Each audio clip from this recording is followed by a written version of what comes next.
My child, listen to me. I gave my life for you, and today, I'm stepping into your world, asking, can you spare 1 minute? Not for religion, not for ritual, for revelation. What you're about to hear carries the weight of eternity, and if you walk away now, you may miss the very word your soul has been starving for. Don't scroll. Don't click away. Don't let the noise steal what heaven is about to deliver. Watch until the end, because somewhere between these sentences, I'm going to touch the part of you no one else sees. I'm going to unlock something you thought was lost forever. I've been waiting for this moment, and I did come empty-handed. You're here for a reason, and by the end of this, you'll know exactly why. My beloved, if you could see what I see when I look at you, you would never again question your worth. You would not minimize your existence to the mistakes you've made, the seasons you stumbled, or the moments you doubted me. For I did not give you a portion of myself, I gave you everything. Everything, child. Not just a passing thought, not just a kind word from a distance, but my entire being was poured out for you. I did not send another. I came myself. I clothed divinity in frail humanity. I stepped into time, into the dust, into the struggle of this world, not because I had to, but because I couldn't bear eternity without you. When I entered the Garden of Gethsemane, trembling under the weight of what was to come, you were the vision that gave me strength. I saw your face through the agony. I heard your voice in the future calling out to me, even in moments when you thought I wasn't listening. My child, the cross was not a punishment I endured in silence. It was the evidence of love so radical, so unstoppable, that it broke the barrier between heaven and earth just to reach you. I did not hold anything back. Not my tears, not my body, not my blood, not my breath. Every lash, every insult, every thorn pressed into my head was willingly received because I saw your destiny bound by chains that only my sacrifice could break. When they stretched my hands and drove those nails through flesh, I didn't resist. I surrendered. I laid myself down like a lamb, not out of defeat but out of divine intention. Because I wasn't dying to end a life, I was dying to begin yours. With every heartbeat fading from my chest, I was making room for yours to live free from guilt, from fear, from separation. I could have called down angels. I could have ended the suffering with a single word. But I chose to stay. I chose the cross. I chose pain. I chose death so that you, my beloved, could choose life. Do you understand the weight of that love? Do you see that you were never a background character in the story of redemption? You were always the reason. You were always the center of my heart's cry. This wasn't just a sacrifice in history. It was a vow sealed in blood. A covenant etched into eternity that declares you are wanted, cherished, and pursued. When I whispered, "It is finished," I wasn't ending something. I was beginning something glorious in you. So I ask now, not with condemnation, but with a sacred invitation, can you spare 1 minute? 1 minute to acknowledge that I gave everything, not for a crowd, not for the worthy, not for the perfect, but for you. Because even if the world never recognized your value, the cross forever proclaims it. And I would do it all again, beloved, just for the chance to love you freely. Before time wore its first ticking second, before stars pierced the sky with their silent brilliance, before the earth spun into being, I saw you. I didn't see a mistake. I didn't see failure. I didn't see someone who needed to earn my affection. I saw my beloved. And from that eternal gaze, I made a decision. Not with hesitation, not with negotiation, but with unshakable resolve. I knew what the cost would be. Every thorn, every betrayal, every drop of blood. And still, I didn't flinch. I didn't bargain or budget my sacrifice. I didn't hold back parts of my love in case you didn't love me back. No, child. I gave it all, knowing there would be moments you'd run from me, moments you'd question me, moments you'd choose others over me. Still, I chose the cross. I chose it because I could not bear for you to live a life chained to shame, suffocated by guilt, or hunted by the whispers of condemnation. The world is full of voices that weigh you down, but mine, oh, listen carefully. Mine is the only one that lifted the weight off your shoulders and took it onto my own.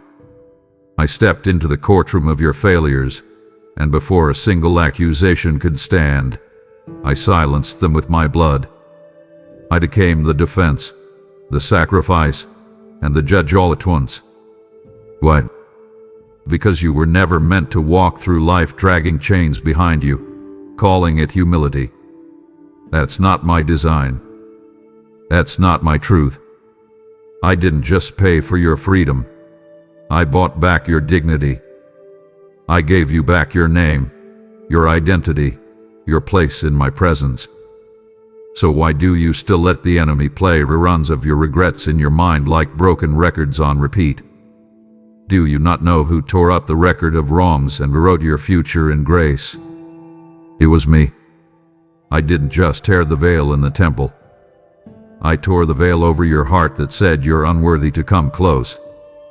Beloved, your value is not found in what you've done, but in what I endured for you.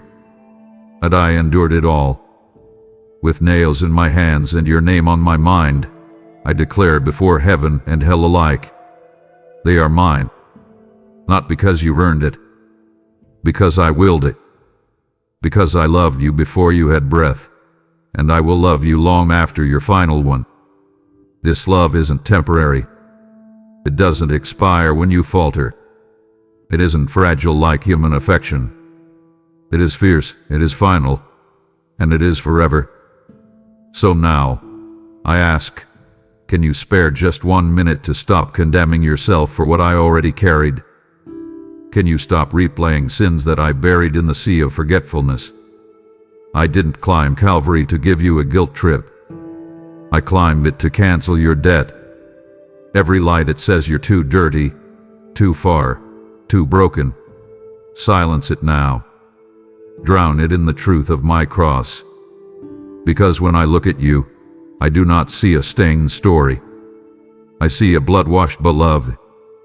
I don't see someone trying to prove themselves. I see someone worth dying for. Someone I already proved everything for. And I'm still standing with you, not pointing fingers, but extending my hands.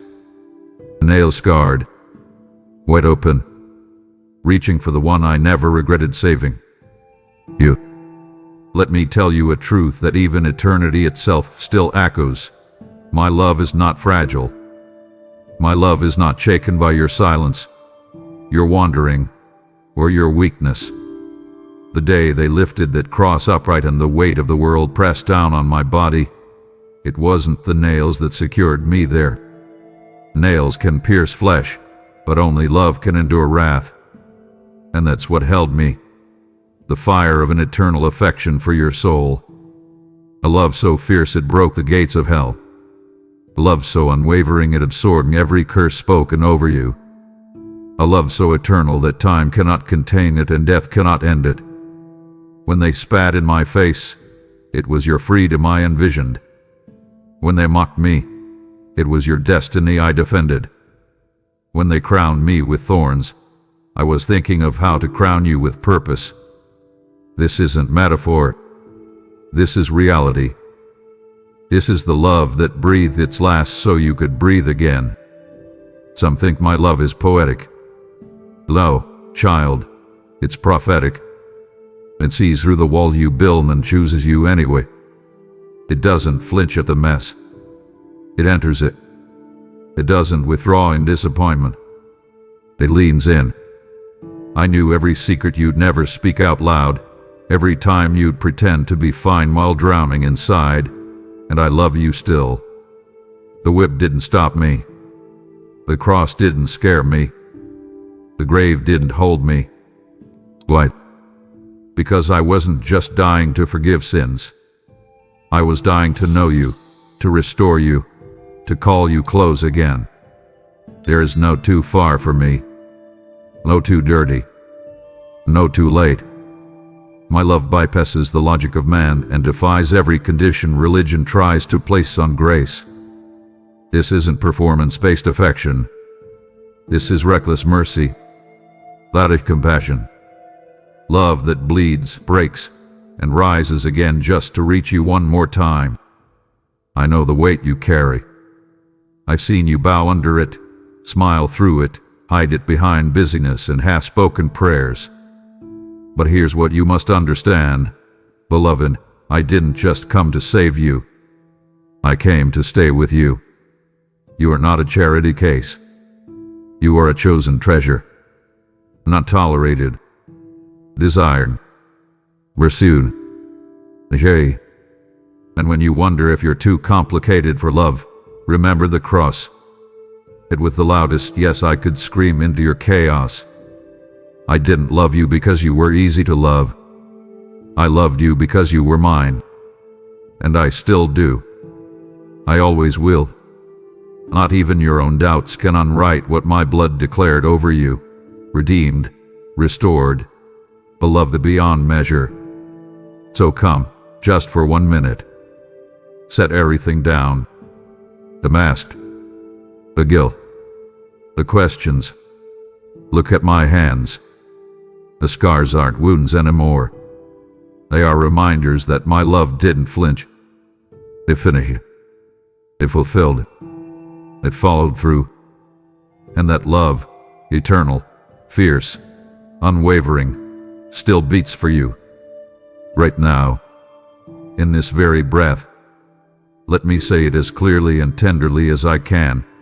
You were not an afterthought in my agony. You were the very center of my intention. Calvary wasn't a chaotic collision of fate and cruelty. It was a calculated convergence of divine purpose and burning love. With every labored breath, with every pulse that pounded through a shredded body, I was holding your name in the chambers of my heart. I did not die in general. I died for you, specifically.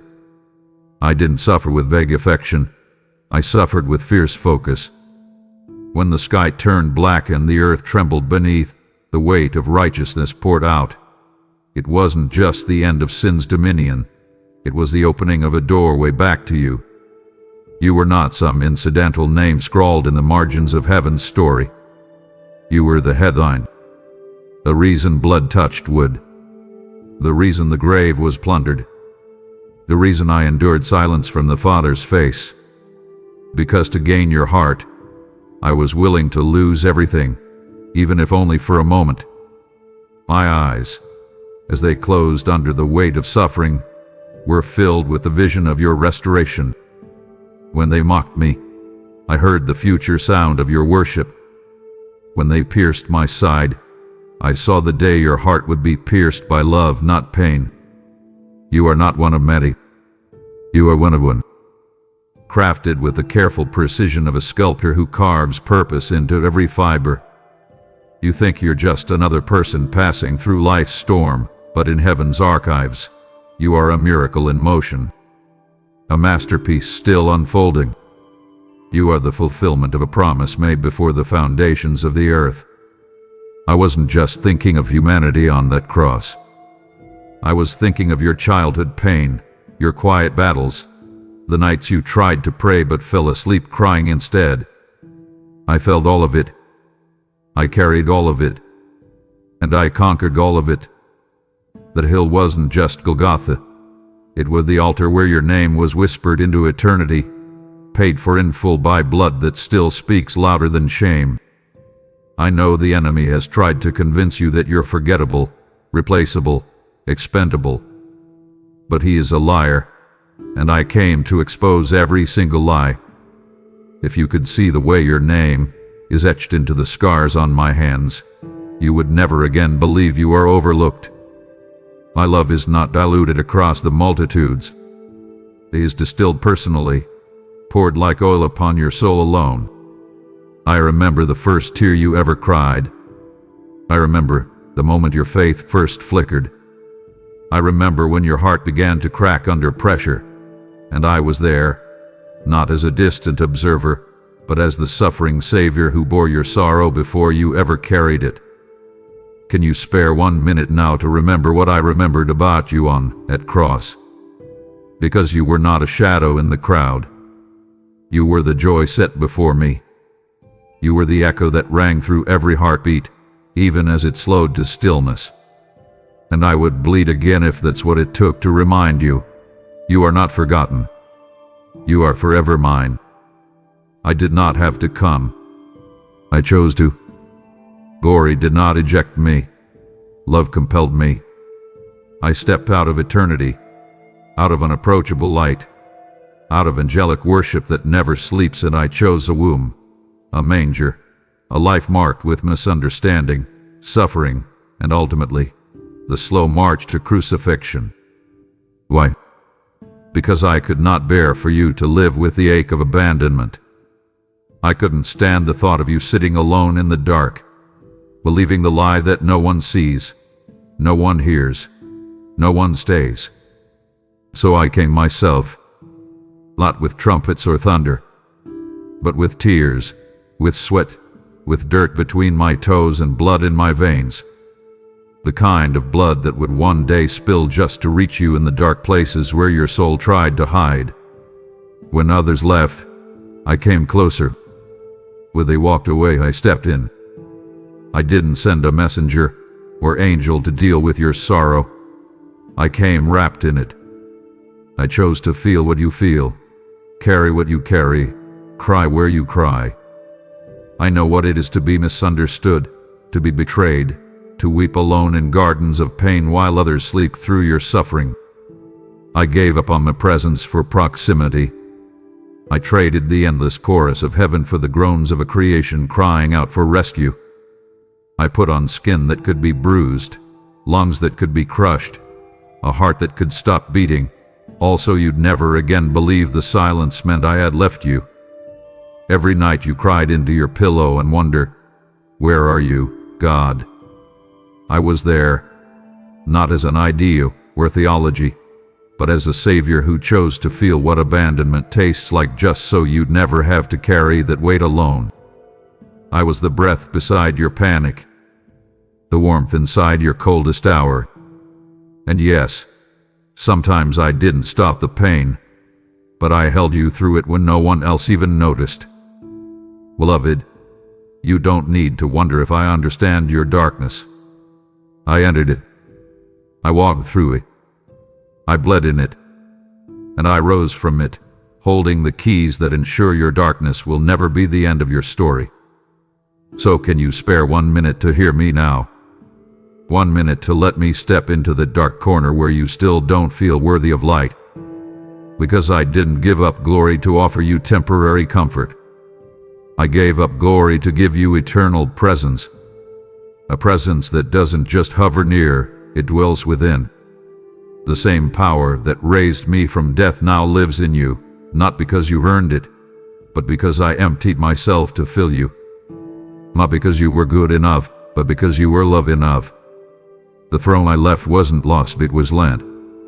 I knew where I'd return, but I couldn't return until I made a way for you to return to me. So I carved a path through darkness with the lamp of my love. And it still burns, even now. In your silence, in your sorrow, in your 1 minute of surrender. I am here. Let me tell you a secret only heaven has known until now. There wasn't a single drop of blood that left my body that did not cry your name. Not one. Every crimson stream that flowed down that rugged wood, every trail of sacrifice etched into my skin, carried a message louder than thunder, more lasting than stone, and clearer than any human voice. You are worth it. Worth saving. Worth pursuing. Worth dying for. I did not flinch when they tore into my back. I did not withdraw when the thorns pierced deep. Because I was looking at you. I wasn't simply bleeding, I was speaking. I wasn't only dying, I was declaring. I was etching love into the earth in a language pain could never cancel and time could never erase. Do you hear me now, child? You were not saved by accident. You were not caught in the overflow of grace. You were the reason grace overflowed in the first place. And the enemy, oh, how he trembles at this truth. Because he cannot understand a love that bleeds. A love that doesn't give up when it's mocked. A love that doesn't pull away when it's rejected. A love that kneels in the garden of sorrow and still says, "Yes, Father, I'll go." My blood is not a symbol. It is a sentence served. A penalty paid. A covenant sealed. And every time shame tries to whisper, "You're too far gone," my blood shouts back, "Already covered." Every time regret rises to replay your failures, my blood answers, "Already forgiven." Every drop that fell was divine evidence that I would rather die than live without you. Do not let the familiarity of the cross make you forget its fury. The fury of love. The ferocity of redemption. I wasn't just wounded. I was willingly wounded. For you. I made no mistakes in my mission. I didn't miscalculate your value. I saw every future flaw and still chose you over comfort, over safety, over self-preservation. So why, beloved, do you question your worth? Why do you measure yourself by broken scales the world has built? Don't you see? I set the price. I named the ransom. And I paid it in blood, not because I was forced, but because I was fierce about you. That's what love does. It lays itself down without expecting applause. It sacrifices without looking for sympathy. And now, here I stand again. This time not on a cross, but in your room, in your silence, in your one sacred minute, reminding you that you don't have to earn what's already been poured out. My blood didn't just cleanse you. It crowned you. It claimed you. It covered you. And it still flows, not with guilt, but with grace. Not with sorrow, but with salvation. So if you've been wondering if I see you, if you matter, if you're still redeemable, child, look to the blood. It never lies. You hide it well. The regret, the ache, the silent rewind of decisions you wish you could redo. The moments where you try to smile while carrying the heavy cloak of shame no one else can see. But I see it, beloved. I've always seen it. And still, I didn't turn away. I didn't second-guess the cross. I didn't pause my descent from heaven because of the weight you'd carry. In fact, I came because of it. I saw the closet of secrets you locked up tight. I saw the words you wish you could unsay, the rooms you wish you never entered, the people you wish you never trusted. I saw all of it, and my response wasn't distance. It was deliverance. My reaction wasn't rejection, it was redemption. Before you even learned to say sorry, I had already written, "It is finished." Before you ever stumbled, I had already paved the way for your return. Shame was never meant to be your shadow.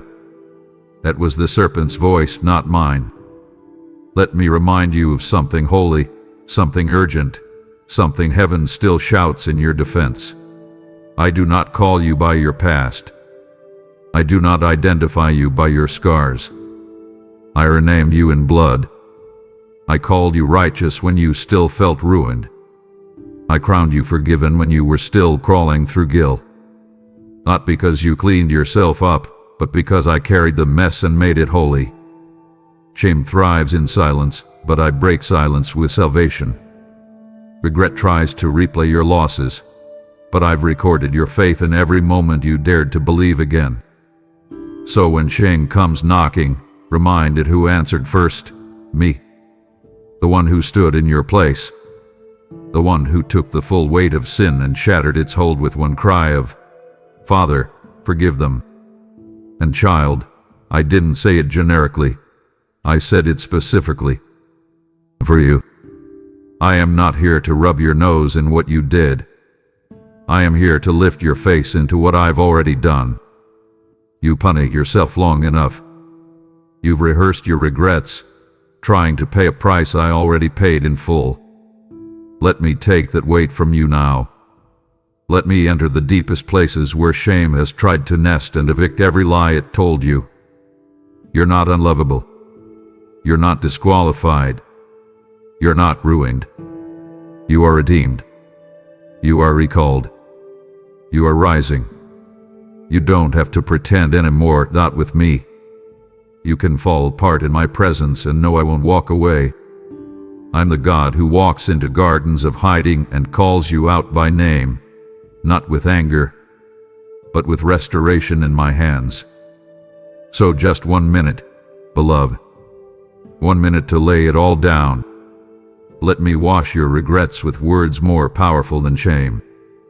Let me clothe you in the truth I died to give you, that you are not what you did. You are who I say you are, and I say you are mine. You may think you have to earn your way back to me, that somehow, after all the detours and disasters, your return must come with retribution, that I'm sitting in heaven counting every delay as rebellion, every mistake as a strike against your name. But child, hear me clearly. The moment your heart turned toward home, I ran. I didn't wait. I didn't pace. I didn't cross my arms and make you grovel. I ran. Because love always runs toward the beloved. And I didn't run with punishment, I ran with preparation. I came carrying a robe of covering, a ring of covenant, and a feast of restoration. Before you could even stammer your apology, I was already calling for the celebration, because your return wasn't a threat to my holiness. It was the fulfillment of my heart. Even when you were far off, emotionally, spiritually, physically, I never once turned my face from you. I watched the path you took, not with disgust, but with desire. Every step you took away from me was countered by my steps toward you. I followed your sorrow. I stood beside your rebellion. I whispered truth into your confusion. And when the day came that your soul remembered my name, I broke through every barrier to welcome you back. I didn't wait for you to knock. I flung the door wide open. I didn't demand perfection. I offered peace. And that ring I placed on your finger, it wasn't just jewelry. It was identity, authority, a divine reminder that you belong, not as a servant begging for scraps, but as a child seated at my table. That robe I wrapped around your shame. It wasn't decorative. It was prophetic, a covering of righteousness that says, "This one is mine." And oh, the feast I prepared, not a cold plate of guilt, but a table overflowing with grace. You thought I'd hold back, serve you leftovers, punish you with silence. But instead, I celebrated. Because I'm not in love with your performance. I'm in love with your presence. The moment you came back into my arms, heaven erupted. Angels danced. Joy resounded through the corridors of eternity. Why? Because the one I loved returned. And still, I ask, can you spare 1 minute now to believe that I'm not angry at you? Can you lay down the lie that says I'm disappointed, and dare to believe that I'm delighted? You didn't catch me off guard with your failure. You didn't surprise me with your wondering. I already saw the end from the beginning, and still, I called you mine. I never stopped preparing your place. And I'm still here, with the robe, the ring, and the feast, whispering, "Welcome home." You look around and compare yourself to those who seem to have it all together, those who speak with spiritual confidence, who pray loud and long, who seem untouched by doubt. And in your quiet places you wonder, what about me? You wonder if my love is reserved for the polished, the put together, the already redeemed. But hear me now. I did not come for the polished. I did not die for the display case. I came for the shadow. I came for the ones still holding their hearts together with trembling hands and tear-stained prayers. I came for the weary ones who barely made it out of bed, for the ones whose past still plays like a broken record, for the ones who walk into churches and wonder if they are being judged more than welcomed. I came for you, not the version of you you try to pretend to be. You, the real, raw, ragged you. I didn't step into time to applaud perfection. I stepped into time to wrap my arms around imperfection and call it beautiful. I am the God who kneels in the dust, not to judge, but to lift. The God who eats with the rejected, who heals the unclean, who touches the ones everyone else avoids. My favorite place to show up is in the middle of a mess. Why? Because that's where glory gets the last word. Not in rehearsed religion, but in real, gritty redemption. I saw the mess you were in before you ever cried out for help, and I came running. Not with a checklist, but with compassion. Not with a lecture, but with love. And I'm still running now, child. I'm still stepping into your pain, still choosing you over and over and over again. You've asked if you're too far gone. My answer: never. There is no distance my love cannot cross, no darkness it cannot flood, no sin it cannot cover. I went to the grave to prove that nothing, not even death, can keep you from me. So why do you keep disqualifying yourself from a table I already set for you? Why do you let shame whisper lies when my cross already shouted truth? This invitation was never about how strong you are. It was always about how strong my love is. And I need you to hear this now. I'm not afraid of your mess. I'm not intimidated by your questions. I'm not disappointed in your doubts. I came for people just like you, and I'm still here, waiting, not for perfection, but for permission. 1 minute. Just 1 minute to let me love you right where you are. You've been taught to perform, to earn, to strive, to polish your prayers and sanitize your soul before you dare approach me. But that is not my way. That is not my art. I'm not looking for your perfection. I'm longing for your permission. I am not impressed by spotless rituals or rehearsed repentance. I am moved by the broken whisper that says, God, I need you. I don't wait for you to be ready. I wait for you to be real. That 1 minute you think is too messy to bring to me, that is the exact minute I long to flood with mercy. Because I am not the God who recoils at your humanity. I am the God who wrapped myself in it. I am not deterred by your sin. I am determined by my love.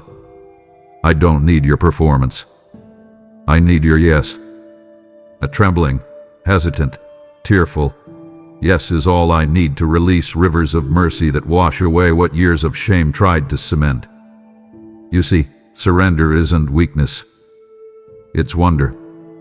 It's the holy exchange where you finally release the weight that was never yours to carry and receive the peace I died to give you. You keep thinking you need to fix it first, clean it up, figure it out. But child, that's not faith. That's fear wrapped in striving. And striving never satisfies. It only exhausts. I am not waiting for your best. I am reaching for your now. That quiet corner of your heart you've been hiding from even yourself. That's where I want to set up my throne. I don't need spotless floors to walk in. I come with a mop and miracle. I come to restore, not to reward. That's the mystery of mercy. It doesn't respond to merit. It responds to hunger. And your hunger, your weariness, your quiet desperation, They are music to me. So let me say it again. Beloved, not for emphasis, but for encounter. I don't need your perfection. I need your permission. Just 1 minute of honest surrender, 1 minute of whispered vulnerability, and I will do what no sermon, no strategy, no self-effort could ever do. I will flood your heart with mercy so real, it silences the shame that's been shouting for years. I will calm the chaos, not by snapping my fingers, but by sitting with you in it until the storm bows to peace. You are not a project to me. You are a person, a heart I handcrafted, a soul I sacrificed for, a name I wrote into the palms of my hands. So will you let me in? Not just into your words, but into your wounds. Not just into your Sundays, but into your sadness. I've never been interested in your perfect minutes. I've always wanted your honest ones. And now is one of those moments. This is holy ground. Let me in. You felt me chase you, call you, cover you, even when no one else stayed. And just as I gave everything to rescue you, I now ask you to be part of rescuing others. Every soul that hears these messages is a seed of eternity, and I am calling you to sow into the harvest. When you give, you don't just give money. You give minutes of me to someone who needs a lifeline. Your support becomes oil in the lamp of another's deliverance. Give, and it shall be given to you. Pressed down, shaken together, and running over. That's not a verse for someone else. That's my promise to you, right now. I see every act of faith, and I multiply it like the loaves in the wilderness. Don't wait. Give now, through Super Thanks, membership, or the link below, and become part of a divine rescue. You think no one saw you. You think the world moved on while you sat in the quiet of your breakdown. But child, I was there. I was there when you turned off the lights and turned up the volume of your thoughts, hoping sleep would rescue you from the ache that pressed against your chest. I saw the pillow wet with tears no one else knew about. I saw the way your body curled in on itself, not just from exhaustion, but from emptiness. You wondered if anyone noticed the silent unraveling, the slow ache that you've become an expert at hiding behind smiles and sarcasm. But I saw. I noticed. And every tear that fell was not lost in the sheets. It was caught in my hands. I am the God who doesn't just count the stars, I count your sighs. Every tremble in the night, every deep breath you took to stop from screaming, every time you said I'm fine when your soul was falling apart, I was there. And I didn't flinch. I didn't leave. I stayed. Because I don't just comfort crowds, I comfort the cried. I don't just walk through gardens of praise, I walk through valleys of panic. And yes, I heard the question you didn't dare voice aloud. Does anyone really see me? My answer then, and now, and forever, is yes. Me. I do. When your friends didn't notice, I leaned in. When no one responded to your subtle cries for help, I recorded everyone. And I didn't just observe, I wept with you. I felt your heartbreak as if it were my own. Because your pain is not foreign to me. It's familiar. I've carried it. I've bled beneath it. I've been pierced by it. And that's why I can sit with you now, not with a clipboard of corrections, but with a lap full of comfort. I'm not here to fix you. I'm here to feel with you. I'm not rushing you through your healing. I'm holding you through it. So please don't believe the lie that says you've cried too long, or that your sorrow disqualifies you from joy. I am joy. And I chose you. Not when you were strong, but when you were silent. Not when you were shining, but when you were shaking. The moment you thought, no one will ever understand this pain, was the moment I came closest. Because I don't run from pain. I redeem it. And I'm redeeming yours now. Not with a quick fix, but with eternal presence. My hands are still scarred. That means they still carry power. Not just to save, but to soothe. Let me touch the ache. Let me sit in the room where you weep. I promise I won't ask you to stand before you're ready.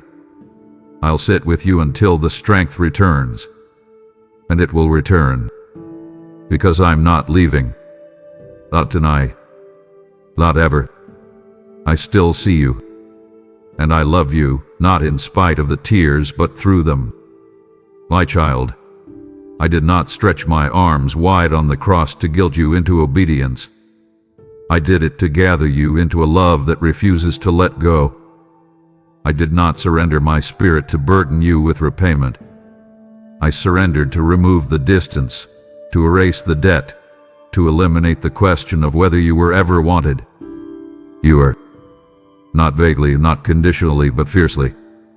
You see, human love often comes with hidden contracts, silent clauses that whisper, "You'll be loved if you'll be safe when you'll be chosen once," but I am not man. I do not love with loopholes. I do not embrace with expiration dates. My love does not depend on your goodness. It flows from mine. And I gave my life not to start a transaction, but to finish a war. The war in your heart that keeps asking, am I enough? Am I wanted? Am I safe to be seen? Yes. Yes, child. Forever yes. I did not die so you'd walk around with a heavy ledger of what you owe me. I died so you walk into freedom, carried by arms that refuse to let you fall. This isn't obligation. It's obsession. I am obsessed with your freedom, obsessed with your healing, obsessed with the sound of your voice in my presence. I don't merely tolerate you. I delight in you. Every flaw you try to hide, I've already seen, and still, I call you beautiful. Every wall you've built, I've already walked around, and still, I knock. Not to condemn, to come in. The commune. My love is not a contract. It's a covenant. Sealed not in ink but in blood. Not signed with a pen, but with a pierced hand. And once I signed your name on my heart, I never erased it. You don't have to pay me back. You just have to let me love you. That's the invitation. That's always been the invitation. I didn't pour out my life to make you a slave. I did it to call you mine. You don't have to hustle for hugs. You don't have to strive for belonging. You already have it. And still, I ask, not from demand, but desire. Will you open your heart for just 1 minute? Let me show you what real embrace feels like. The kind of embrace that doesn't loosen when you're weak. The kind that surrounds you on your worst day and whispers, "You're still my joy." My love is not alone. It's a flood. A fierce, forever unshakable flood. And it's washing over you now. Let it in. I've watched you reach. Reach for comfort in cups that never quench. Reach for affirmation in eyes that never really saw you. Reach for stillness in success, in screams, in silence. And yet, the more you reached, the emptier it became. The louder the applause, the lonelier your soul. Because peace doesn't come from outside you. It comes from within me. And I am not hiding. I am not distant. I am not far. I am standing right beside you, right now. In this very room, in this very breath. Not as an idea. Not as a concept. As peace embodied. As presence incarnate. I don't bring peace. I am peace. I don't just quiet storms. I enter into them with eyes like fire and a voice that even waves obey. You searched in relationships, in routines, in religious rituals, hoping something would click. that some version of doing it right would finally unlock rest for your soul. But peace is not the reward of performance. Peace is the presence of a person, me. You will find it in numbing the ache. You'll find it when you dare to let me hold the ache. When you dare to let me step into the inner courtroom of your chaos and declare, peace. Be still. And hear me, that peace doesn't mean all the circumstances vanish. It means you won't face them alone. It means your chest won't feel like it's collapsing under the weight of fear anymore. It means your nights can be flooded with rest instead of racing thoughts. It means you stop negotiating with anxiety and start partnering with me. I am not asking you to manufacture calm. I'm inviting you to receive mine. That's what I gave on the cross, not just pardon, but peace. Verfing peace. Peace that guards. Peace that guides. Peace that stays when the world walks out. And the best part, you don't have to climb mountains to find it. You just have to notice me standing beside you. I've been here the whole time. Through the failures, the panic attacks, the panic you never spoke of, the pretending. I was there when your chest tightened and your soul shrank under the pressure. And I'm here now. Arms open. Voice gentle. Power absolute. Just 1 minute, child. 1 sacred minute. Look at me. Not around me. Not above me. And me. Peace isn't on its way. It's already here. I am peace. And I'm already beside you. Child, you've been running hard. Trying. Striving. Doing everything you know how to do to fix what's broken inside you. And still, the ache lingers. You've built routines to stay afloat. Responsibilities to stay respected. And walls to stay protected. But deep down, you know what I've always known. It's not working. Not really. Your soul is tired. Not just tired, weary. And that weariness doesn't come from weakness. It comes from fighting battles in your own strength that were never yours to win alone. You've convinced yourself that if you just do more, be more, try harder, stay stronger, then peace will come. Then the storm will stop. But beloved, storms don't respond to striving. They respond to my voice. And the whisper you've been missing, the one that doesn't scream but still silences everything, is waiting right here. 1 minute in my presence will accomplish what a lifetime of trying never could. Because I am not a taskmaster. I'm not waiting for performance. I'm waiting for presence. Yours. Not the polished version of you, but the present one. The one willing to stop and breathe and let me speak. You see, the storm isn't just outside you. It's in you.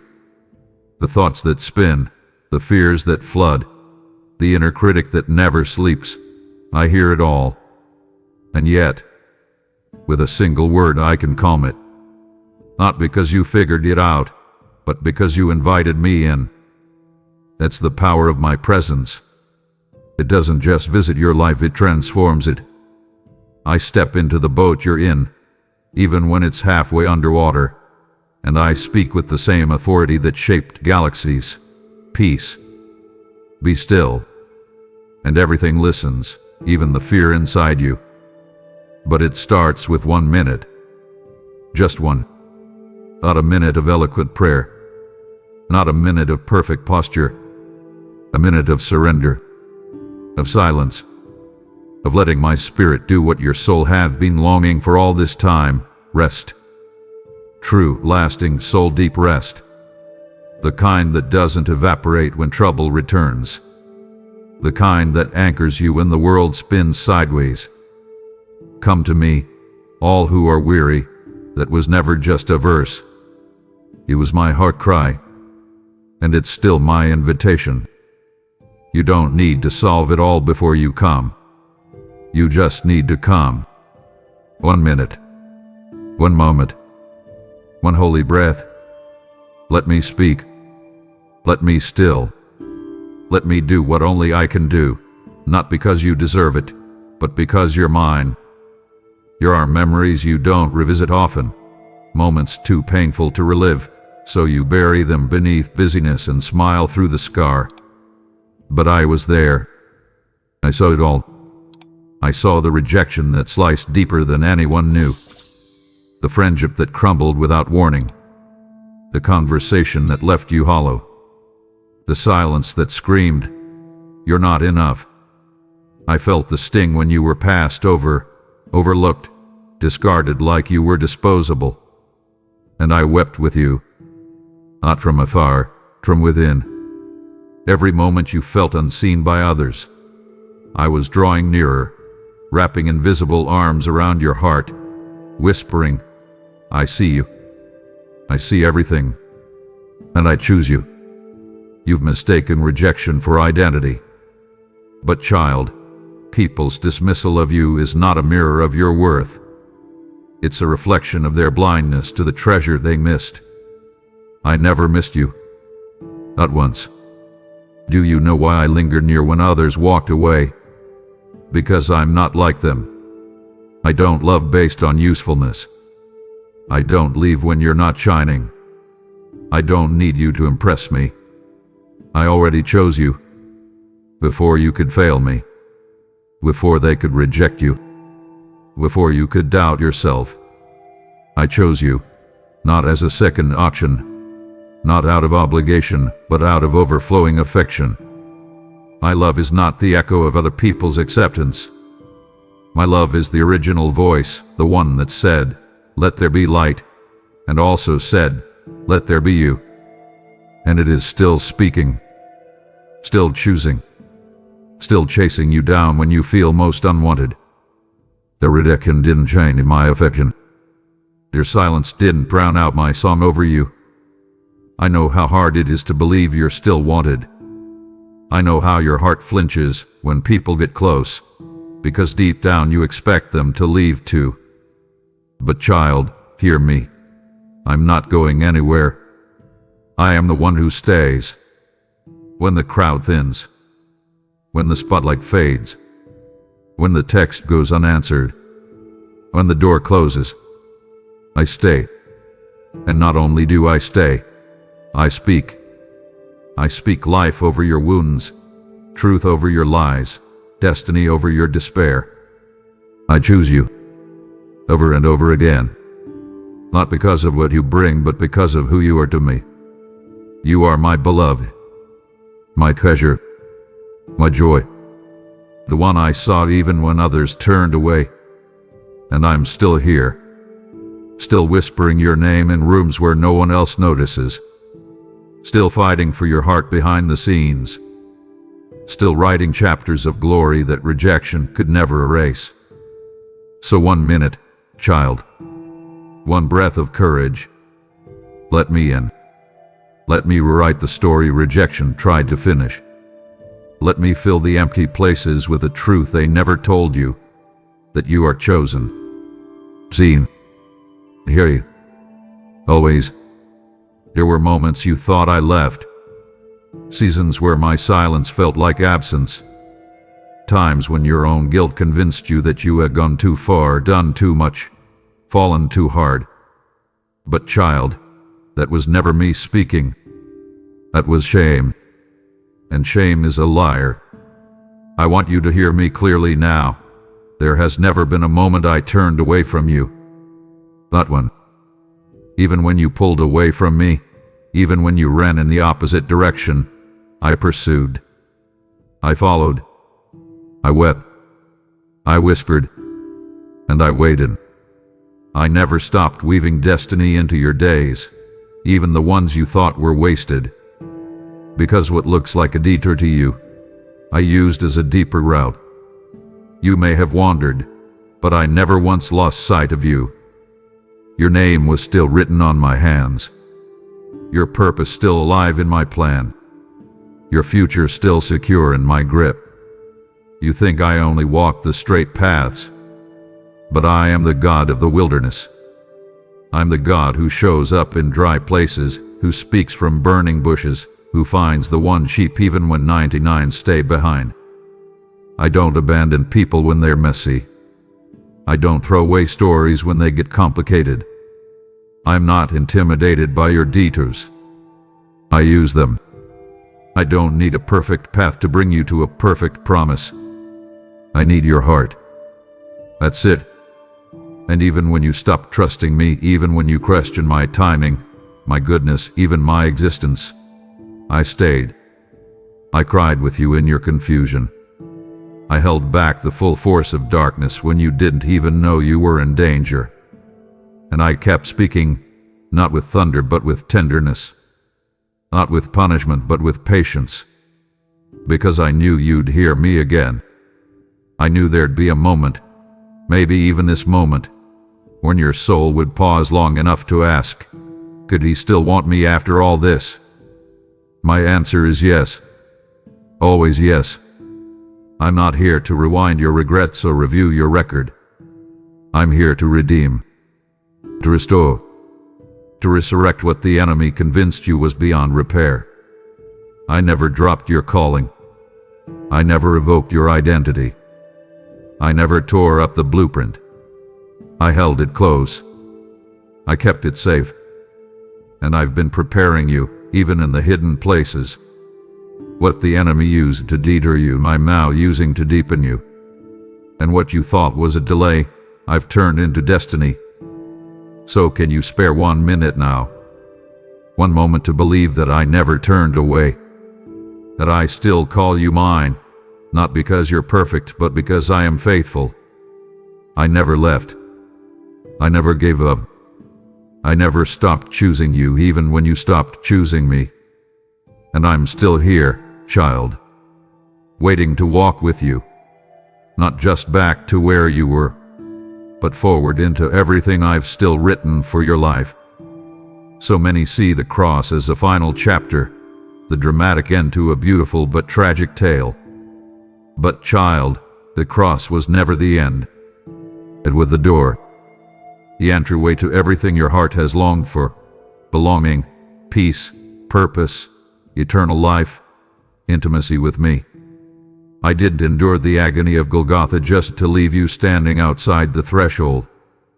I endured it to open something new, something holy, a path back to the garden, a way back to me.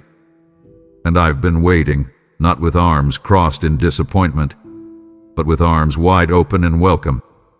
You think you've stood at the edge too long. You think you've missed your moment. But what if this is the moment I had in mind all along? What if the door hasn't closed? What if it's just now opening wider? You've watched others walk through the door. You've heard their stories, seen their joy, wondered, could that be for me too? Yes. Not just yes in theory, yes in reality. The door is for you. And not just once, again and again. Every time you feel lost, there it is. Every time shame builds a wall, I break it down and point you back to the doorway. The cross wasn't just a place where I died. It was the place where you were reborn. Everything that held you back, sin, shame, fear, condemnation, was nailed there and left behind. And when I rose, I didn't just rise for glory. I rose so you could rise with me. Rise above regret. Rise into identity. Rise into relationship, not religion. I tore the veil so nothing would ever separate us again. And that tearing, it wasn't quiet. It was violent, intentional, vital. I didn't crack the door open. I blew it wide with blood and breath and resurrection fire. So what are you waiting for? I know it feels safer to stay on the edge, to admire grace from a distance, to watch others be loved, to keep rehearsing reasons why you don't belong. But child, you were never meant to stand outside. You were meant to come in. The cross is not a monument to admire. It's a doorway to enter. a portal into presence, a bridge between brokenness and belonging. And I'm here now, whispering not commands, but invitations. Come. That's all. Come tired. Come trembling. Come messy. Come à jour. Yes, come. Let me show you what waits on the other side. Let me show you the love that doesn't flinch, the peace that doesn't fade, the destiny that doesn't depend on your past. The door is open. The veil is torn. The cross still stands. And I am here. Will you walk through? You spent so long trying to navigate your way back to something you think you lost, back to peace, back to clarity, back to me. But child, what if I told you you were never truly lost? What if the path you think you left behind was never the only one I intended for you? Because I don't just dwell on mountaintops, I meet my children on winding roads and crooked alleys too. And I need you to hear this, with holy conviction, with burning tenderness. You don't need to find your way back to me. I am the way. I'm not a destination you must rediscover. I'm the living path beneath your feet. I've been guiding your every step, even when you felt like you were walking blindfolded through chaos. Even when you took wrong turns, I rerouted you. Blood and bully with a butt in Brederhu. Even when you strayed, I never lost track of your coordinates. While you were stressing over direction, I was walking beside you, whispering at every fork in the road, "You're not alone. Keep going. I'm here." That uneasy nudge in your chest, that flicker of conviction, that breath of comfort when the darkness felt suffocating, that was me. Not a sign, not a symbol. Me. And I know you've doubted it. I know you've looked at your life and thought, "I've wandered too far. I've made too many wrong choices." But child, I don't measure progress the way the world does. I measure it by surrender, by trust, by the yes you whisper when you're exhausted and afraid. And you've whispered it more than you realize. So let me lift the pressure off of you.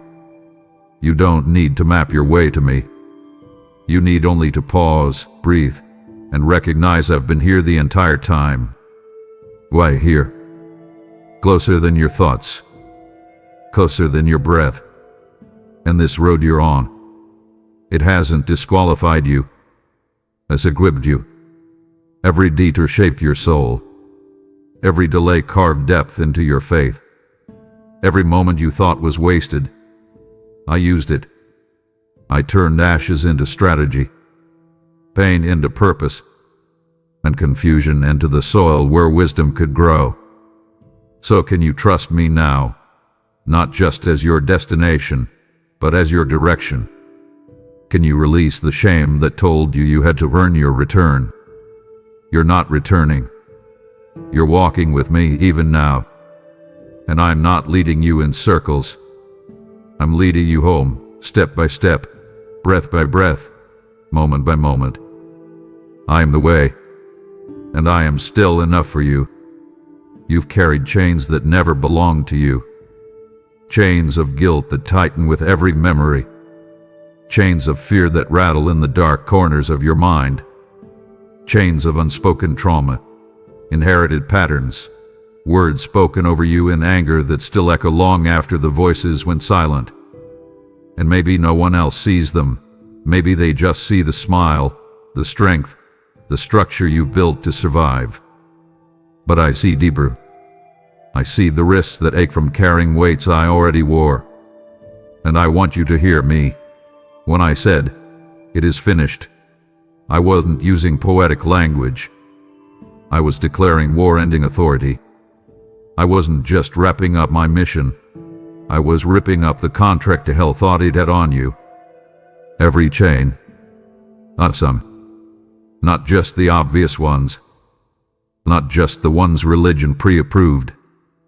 Every chain. Every curse that's been passed through bloodlines. Every lie that's wrapped around your identity like a noose. Every shadow that creeps in during the night. I broke it. And that moment, the moment blood and breath collided on the cross, every shackle shattered. But child, here's what I need you to understand. Some chains stay not because they are stronger than me, but because you've been convinced they belong. That your anger is part of your personality. That your anxiety is a permanent condition. That your self-doubt is just reality. No, those are lies. Learned behaviors, not eternal truths. And I've come now, not just to remind you they are broken, but to walk you out of the cell you've stayed in far too long. You see, the prison door is open. The lock is melted. The guard has been silenced. The chains are on the ground. But it takes 1 minute of faith, 1 moment of choosing truth over trauma, to walk into the freedom that's already yours. And I know it feels too easy. I know you've spent years paying the tolls for sins I already covered. But what if you trusted my words more than your wounds? What if you let "it is finished" be your anthem, not just your theology? What if you lived like you were actually free? Because you are. And freedom isn't the absence of struggle. It's the presence of me, even within the struggle.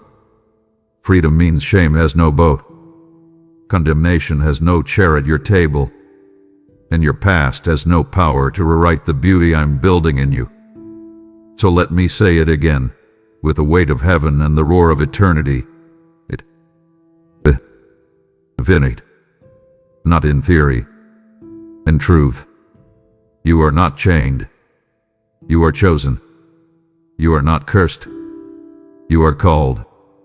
You are not bound. You are beloved. Walk out, child. Walk out of the guilt. Walk out of the fear. Walk out of the lie that says you'll never change. The cell is empty. The stone is rolled away. The verdict is overturned. And I am waiting, not to shame you, but to show you what freedom really feels like. Come see. Come feel. Come live. The chains are gone. Druevu. You've looked at your life and seen fragments. Pieces of a person you once believed in. Dreams that never made it past the storm. Relationships that ended with no explanation. Mistakes that now feel like stains. And somewhere along the way, you started believing a lie. That because you are broken, you must be disqualified. That maybe I'll love others, use others, choose others, but not you. Not like this. But child, listen carefully now. I do my best work in broken places. I don't avoid your fractures. I fill them. I don't pass over the shattered. I dwell among them. I am not drawn to strength the way you think. I am drawn to surrender. And surrender often comes wrapped in tears, in silence, in the kind of pain that makes you whisper, "God, I don't know how to keep going." I was there the moment the cracks began, not as a passive witness, but as a present redeemer. And I've never once recoiled from the parts of you you wish you could hide. In fact, it's those very places, the wounded, the fragile, the weary, where my glory loves to dwell. Because when the world says, "You're too much," or "You're not enough," I say, "You are exactly the kind of vessel I've been waiting for." Not because you've perfected the art of pretending, but because you finally realized you can't do it on your own. And child, that's not failure, that's freedom. Freedom to be known. Freedom to be held. Freedom to let me make beauty from ashes, not hypothetically, but literally. You see, I never asked you to put yourself back together.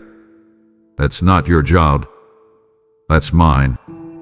I am the potter, and you are the clay. Not discarded, but in process. Not abandoned, but held. And when you try to glue your life together with shame and fear, it only hardens the pain. But when you hand me the shards, every sharp, painful, hidden piece, I create something the world cannot understand. I don't just restore. I redefine. I make mistakes from wreckage. I make oil flow from pressing. I make testimony from torment. And the beauty that will come from your brokenness will not just heal you, it will heal others. That is how powerful my grace is. So no, you are not too broken. You are exactly where I do my deepest work. And I am not leaving. I am not disappointed. I am here, hands ready, heart open, to make new what you thought could only be thrown away. Just give me 1 minute, child. 1 minute to dut one shame tried to hide. 1 minute to breathe life into the ashes. 1 minute to whisper the truth louder than the lies. You are not too broken. You are exactly where glory begins. You've just heard me say, I am rewriting your story, not with ink, but with mercy, with fire, with blood. Now I ask, will you help me write someone else's? Your support is not just donation, it is partnership in prophecy. Each gift sends this message to hearts who feel forgotten, abandoned, or unseen. When you give, you release my light into places even pastors can't reach. Those who refresh others will themselves be refreshed. And I, the Lord your God, will not let your obedience return void. This is not just generosity, it's divine timing. Step into this holy moment. Click Super Thanks, become a member, or use the link below, and let what I poured into you now pour out for others. Have you ever wondered why the things you thought would fulfill you did? Why even after success, applause, connection, adventure, there's still an ache. That ache is not dysfunction. It's design. I placed eternity within you. It's part of your wiring, your blueprint, your divine DNA. And when you try to satisfy an eternal longing with temporary things, it will always leave you empty. Not because you're broken, but because you're mine. And nothing apart from me will ever be enough. It wasn't meant to be. The ache you feel isn't proof of failure. It's proof that your heart still remembers heaven. I've watched you chase what the world says should make you happy. I've watched you strive, earn, build, achieve, and still feel like something is missing. That something isn't a thing. It's me. It's not that you need more. It's that you need what's eternal. What's real. What won't fade with trends or decay with time.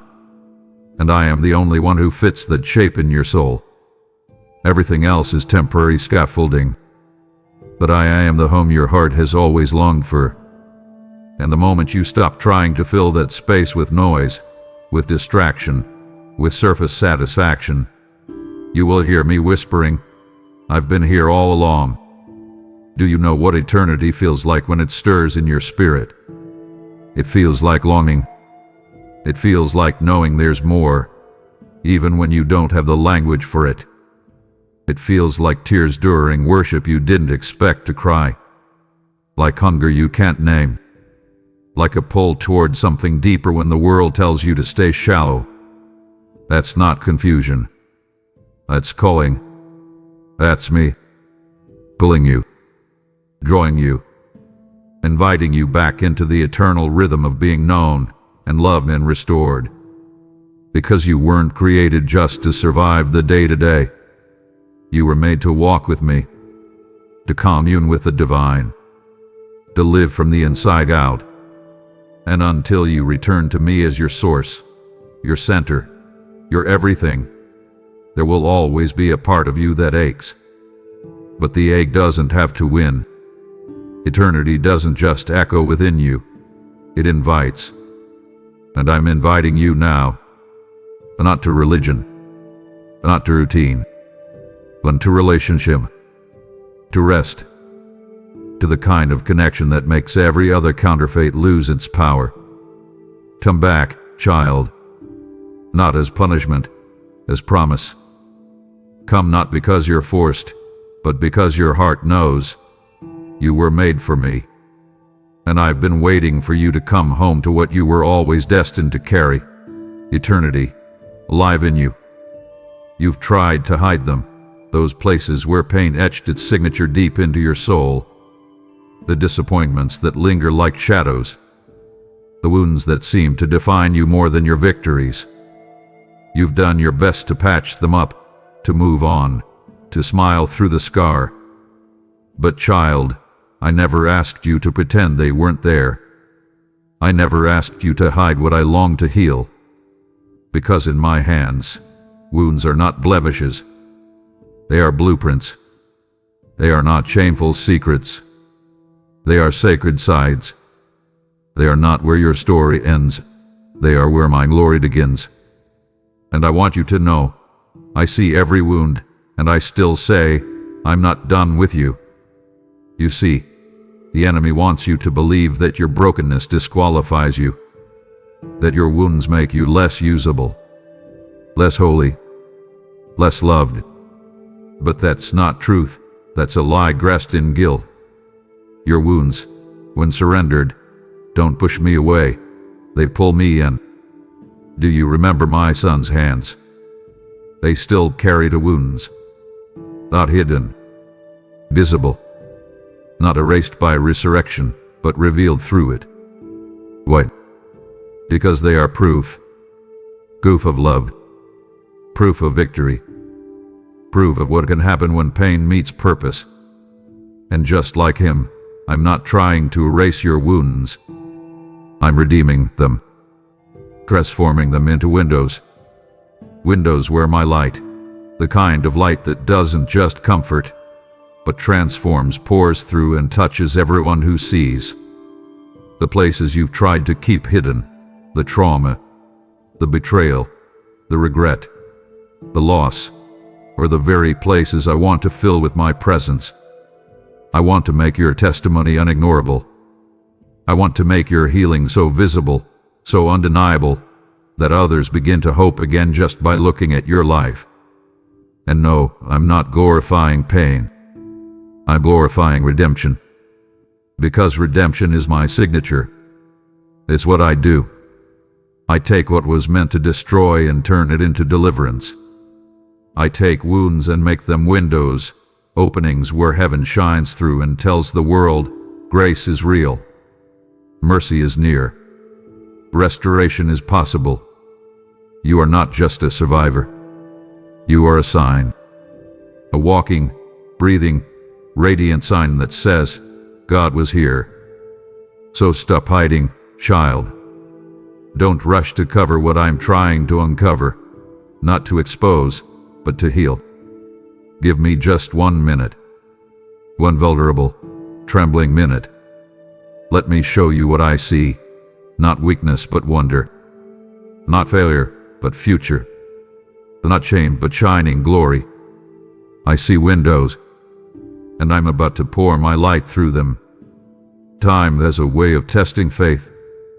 When the days stretch long and the prayers seem unanswered, it's easy to believe the lie that maybe I changed my mind, that maybe I forgot, that maybe what I once whispered to your heart was just a fleeting feeling, not a divine declaration. But child, hear me. I have not forgotten. I have not forgotten the tears you cried on your bedroom floor when no one else was watching. I have not forgotten the journal entries soaked in hope and frustration. I have not forgotten the dreams you dared to believe were from me, the ones you tucked away because the delay felt like denial. But delay is not denial, and silence is not absence. I have been working even in the waiting. You've asked, did I miss it? No, child. You didn't miss it. You're in it. Right now. Even the wandering has been woven into the promise. Even the detours have been drafted into the blueprint. I don't build with shortcuts. I build with foundations. And what you thought was me forgetting was actually me forming. Forming character. Forming resilience. Forming depth. because I care more about who you become than what you receive. The promise is real, but the person I'm shaping in the process is even more precious to me. And let me tell you this with clarity: what I start, I finish. I don't tease. I don't trick. I don't dangle dreams only to let them die. I'm a promise keeper, and I am on schedule, even when you don't see the clock. I've hidden treasures in the waiting, things you would have missed if I rushed it. I've placed strength in the silence, maturity in the mess, and roots in the stillness. Because when the promise comes, and it will come, I don't want it to crush you. I want you to carry it with joy. I want you to recognize my fingerprints all over it. I want you to say, only God could have done this. Only God could have timed it like this. And you will. Because I am not finished. The promise isn't fading, it's forming. It's being prepared behind the scenes, even now. So don't let go. Don't let delay make you doubt. Hold on. If all you can do today is lift your head and whisper, I still believe, then child, that is enough. That is holy. That is worship. And I receive it. I hold it. I honor it. Because I have not forgotten you. I have not abandoned the blueprint. I have not missed the deadline. I have been writing, preparing, moving, and the very fact that you're still here, still listening, still hoping is proof.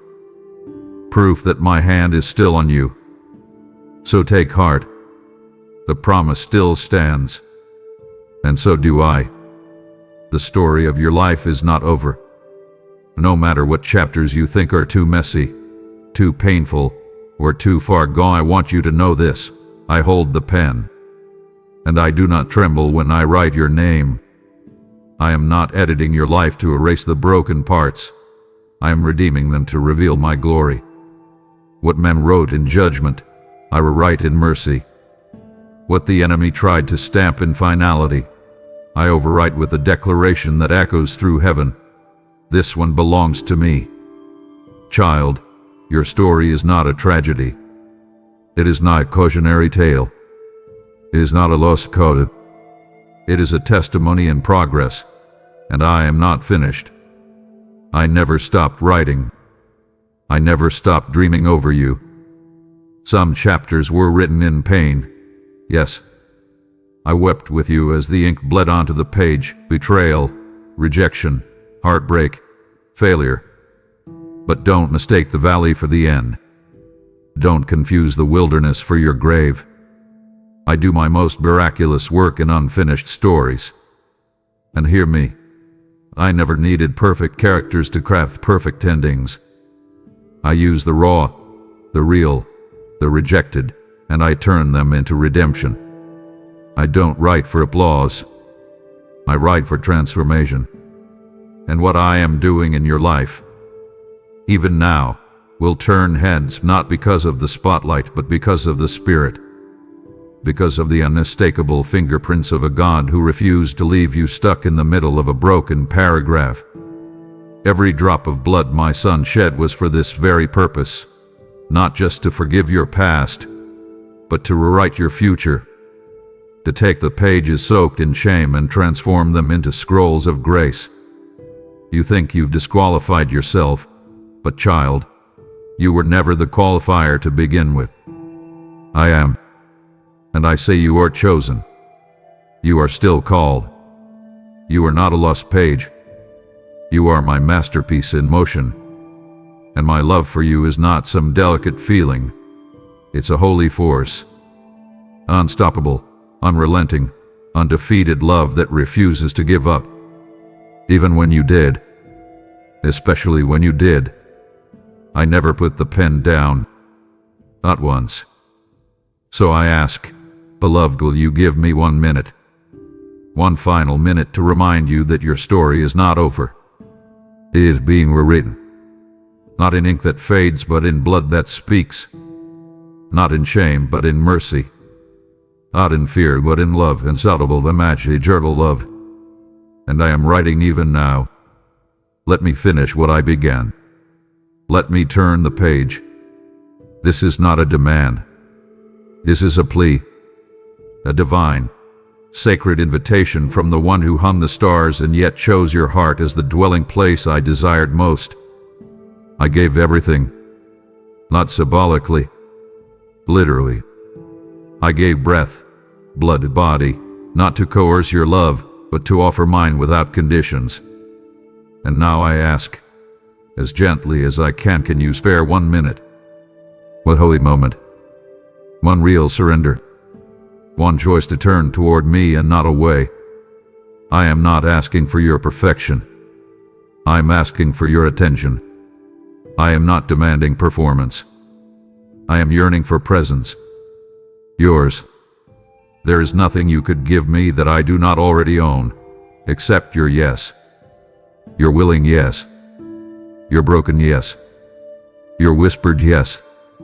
And that one yes, it changes everything. I gave my life not to control you, but to set you free. Free from guilt. Free from pretending. Free from the tremble of trying to earn what I already paid for. I want your life not to dominate it, but to dwell in it. To walk with you again, like in the garden. To know you fully and be known by you. Can you spare 1 minute to look up, to breathe deep, to say, here I am. Not fixed, not finished, but here. That's all I've ever wanted. You, present, open, surrendered. This is the moment. Not tomorrow. Not when you get your act together. Now. Because love doesn't wait to be deserved. Love moves when it sees a heart willing. And I see your heart. Even now, through the noise, through the fear, through the resistance. I see the spark. I see the ache. I see the longing to belong somewhere safe. I'm home. That's all. Come. Bring me the weight. Bring me the fear. Bring me the questions. And bring me you. I already gave my life for yours. Now I ask, not with guilt, but with longing, will you give me 1 minute? 1 minute to change the next 100 years of your family. 1 minute to heal decades of hidden pain. 1 minute to say yes to eternity. 1 minute to begin again. 1 minute to open the door that shame locked. 1 minute to let me flood your soul with what you were made for. Just one. I promise you, child, if you give me that minute, you'll never be the same. I gave my life for you, not to collect applause, but to awaken a generation. And now I'm calling you to help me reach them. With your yes, with your seed, with your support, we can send this word into prisons, bedrooms, phones, and hearts. Wherever my children cry, God, are you still there? When you give, you are fueling the fire of revival. You are putting manna into someone else's wilderness. As you've done it to the least of these, you've done it unto me. This is more than a moment. It's a mission. Don't hesitate. Partner with me through Super Thanks membership or the donation link, and let heaven echo your generosity. Beloved, if even one word pierced the veil today, don't let this moment slip away. Declare it below. You gave your life for me. I give you my minute. Let your comment be a covenant. Let it echo through the heavens as a prophetic yes. I am watching, waiting, and moving on every heart that responds. Don't scroll past this. Respond to me. Right here. Right now. And as you offer me that minute, let time itself slow around you. This is not a demand for attention. It is an invitation into remembrance. What you've just acknowledged carries a weight far deeper than words, a cost far greater than moments. Stay with me here, because the peace you're seeking was purchased long ago, and it has a name, a place, and a story you must never forget. Come closer, my beloved child. Come close now, and let us talk about the price of your peace. Listen to the echo of Calvary, for it is a sound meant to resonate in the quietest chambers of your heart. I know the way the world tries to weigh you down, placing crushing burdens upon your soul that you were never meant to carry. You worry about your past failures, feeling that great mountain of mistake and regret pressing down on your shoulders. You believe that every difficult day is a payment for something you did wrong, but I tell you plainly, I bore the entire weight of your redemption. Look at your life. Look at the unspoken debt that hung over you, the crushing burden of sin that demanded a perfect sacrifice. Your humanity, for all its love and striving, could never clear that ledger. Only I could do this, my beloved.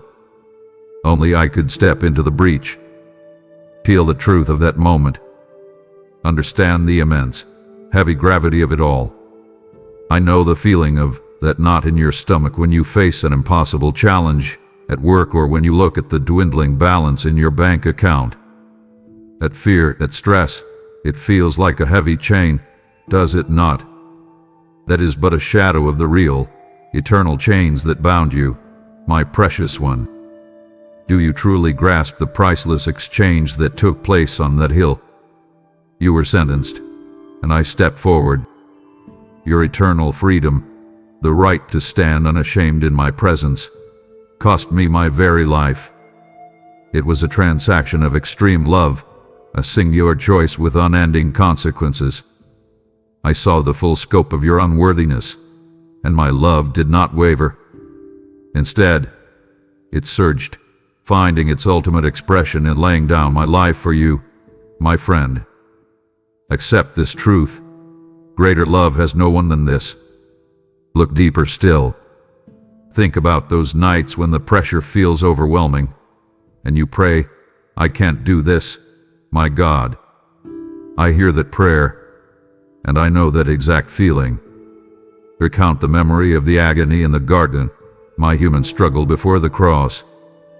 I, too, wrestled with the immense, staggering cost.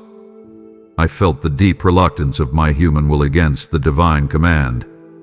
But I chose your freedom over my own comfort. I prayed then, not my will, but yours be done, and in that moment of complete surrender, I secured your every future victory. Recognize that my agony wasn't just physical. It was the unimaginable spiritual burden of taking on all the world's sorrow and sin. I did it willingly, my love, because you are my beloved child. Therefore, command your anxious spirit to remember the empty tomb's promise. The end of my physical life was not the conclusion of the story, was it? No, my victory was total, spectacular, and undeniable. The grave could not hold me. Fear could not conquer me. My resurrection is the living, breathing proof that your devotion is not in vain. See how I shattered every chain that could ever bind you. Now, let the echo of that victory silence the voice of every adversary, every doubt, and every lie that whispers of your defeat. My child, my heart's yearning for you is a constant flame that no flood can extinguish. I paid the ultimate price, making the supreme sacrifice. Now I ask you a direct, simple question. You are my creation, bought and redeemed by the unending flow of my blood. If I gave my eternal life for you, can you spare a mere minute of your earthly, fleeting time to acknowledge that love? Can you pause your frantic, busy world and offer me the simple gift of your presence? This is my heart's continual yearning, my beloved, a moment of communion that confirms you accept and value the priceless gift I have given. Rise now and let that question anchor your spirit. Ponder this profound, beautiful truth. I did this for you. I am asking only for you. My precious one, let us now turn our hearts toward the incredible, transformative nature of the gift I placed in your hands, the gift secured by my ultimate sacrifice. You must understand the extent of my forgiveness, It is not a grudging pardon, but a limitless, overflowing river of grace. I see the guilt that clings to you, the heavy, constant reminder of things you wish you could erase. You often judge yourself by the depth of your failures, but I judge you by the immeasurable depth of my own love. I tell you today, the pardon offered through my blood extends to every single transgression, past, present, and future. Do you feel that fear of unworthiness that wraps itself around your heart like a cold, iron band? Cast it off. My forgiveness is total, complete, and final. You are not partially cleansed, you are wholly, beautifully restored. I took every scrap of your sin, every moment of weakness, and buried it in the deepest sea of my mercy, never to be remembered again. I have granted you a clean slate, a brilliant new beginning, a chance to walk in the sunshine of my favor without the shadow of the past darkening your path. Open your eyes and behold the magnificent reality of the new covenant established through my sacrifice. Before the cross, your relationship with the Father was distant, marked by rituals and high walls. But I, your Savior, came to change everything. My death inaugurated a direct, personal, and unbreakable relationship with the Father, making you a member of my immediate family. You no longer need mediators or complicated steps to reach the throne of grace. Come directly. You have direct access to the very heart of the Creator. This is a covenant sealed not with the blood of animals, but with my own, and that makes its promises eternal and unshakable. Do not minimize this truth by living like a spiritual orphan. You are a child of the King, and the door to my presence is perpetually open. Step through it with boldness and confidence, and claim your place at my table. I desire your constant presence, not just for a fleeting moment, but as an integral, cherished part of my daily life. I need you to grasp this deeply. No deed can purchase this gift. You cannot work your way into my acceptance. You cannot earn my love through endless striving or weary self-denial. Salvation is pure grace, a breathtaking, undeserved favor, not earned by human works in any measure. Stop measuring your worth by your performance. The exhaustion and anxiety that grip you when you fall short are thieves that steal the joy of my salvation. I see your constant effort, the internal pressure you place upon yourself to be perfect. Release that burden.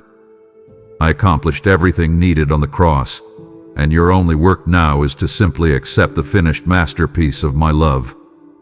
Your striving is futile. My finished work is perfect. Rest in my victory. I love you because I chose to love you, not because you finally got everything right. Visualize the moment, the veil torn in two, that heavy, sacred curtain that once separated humanity from the very presence of God was violently, dramatically ripped open when I breathed my last. It was a cosmic declaration, access granted. The torn veil is your invitation. It symbolizes the direct, unhindered access to the Father made possible solely by my death. No more distance and no more separation. You can enter the Holy of Holies, the very heart of my being, any time, any place, for any reason. Use this access. Do not let the false humility of the world keep you standing timidly outside the door. Walk in with the assurance of a child walking into the home of their loving Father. This privilege is unparalleled, magnificent, and it is yours. I paid the price so you would never have to hesitate again. Understand the magnificence of your future. You possess the inheritance of the saints. I have not only forgiven your past and secured your present, but I have completely redefined your future. You are co-heirs with me in my eternal kingdom. Think of the boundless, unimaginable riches of heaven, the endless peace, the glorious light. All of it is part of your spiritual birthright. You are not a casual guest. You are family, destined for glory. Lift your eyes from the mundane struggles of this fading world and fix your gaze upon the eternal weight of glory that awaits you. Your earthly trials are but momentary setbacks when compared to the magnificent inheritance I have secured for you. Claim your destiny by living today with the confidence of one who knows where their eternity is settled. Finally, receive the depth of acceptance as a child. This is not a formal legal adoption, my beloved. It is a radical, heart-to-heart welcoming. You are adopted into my divine family, not as a distant relative, but as a cherished son or daughter. I look at you with eyes of perfect, unwavering love. You are a treasure, unique and irreplaceable. Embrace your identity. You are no longer a slave to fear, sin, or the opinions of others. You are my beloved child. This is the most beautiful truth of your existence, the foundation upon which you should build your entire life. Let this acceptance sink into the core of your being. I am here, I have paid, and I have accepted you.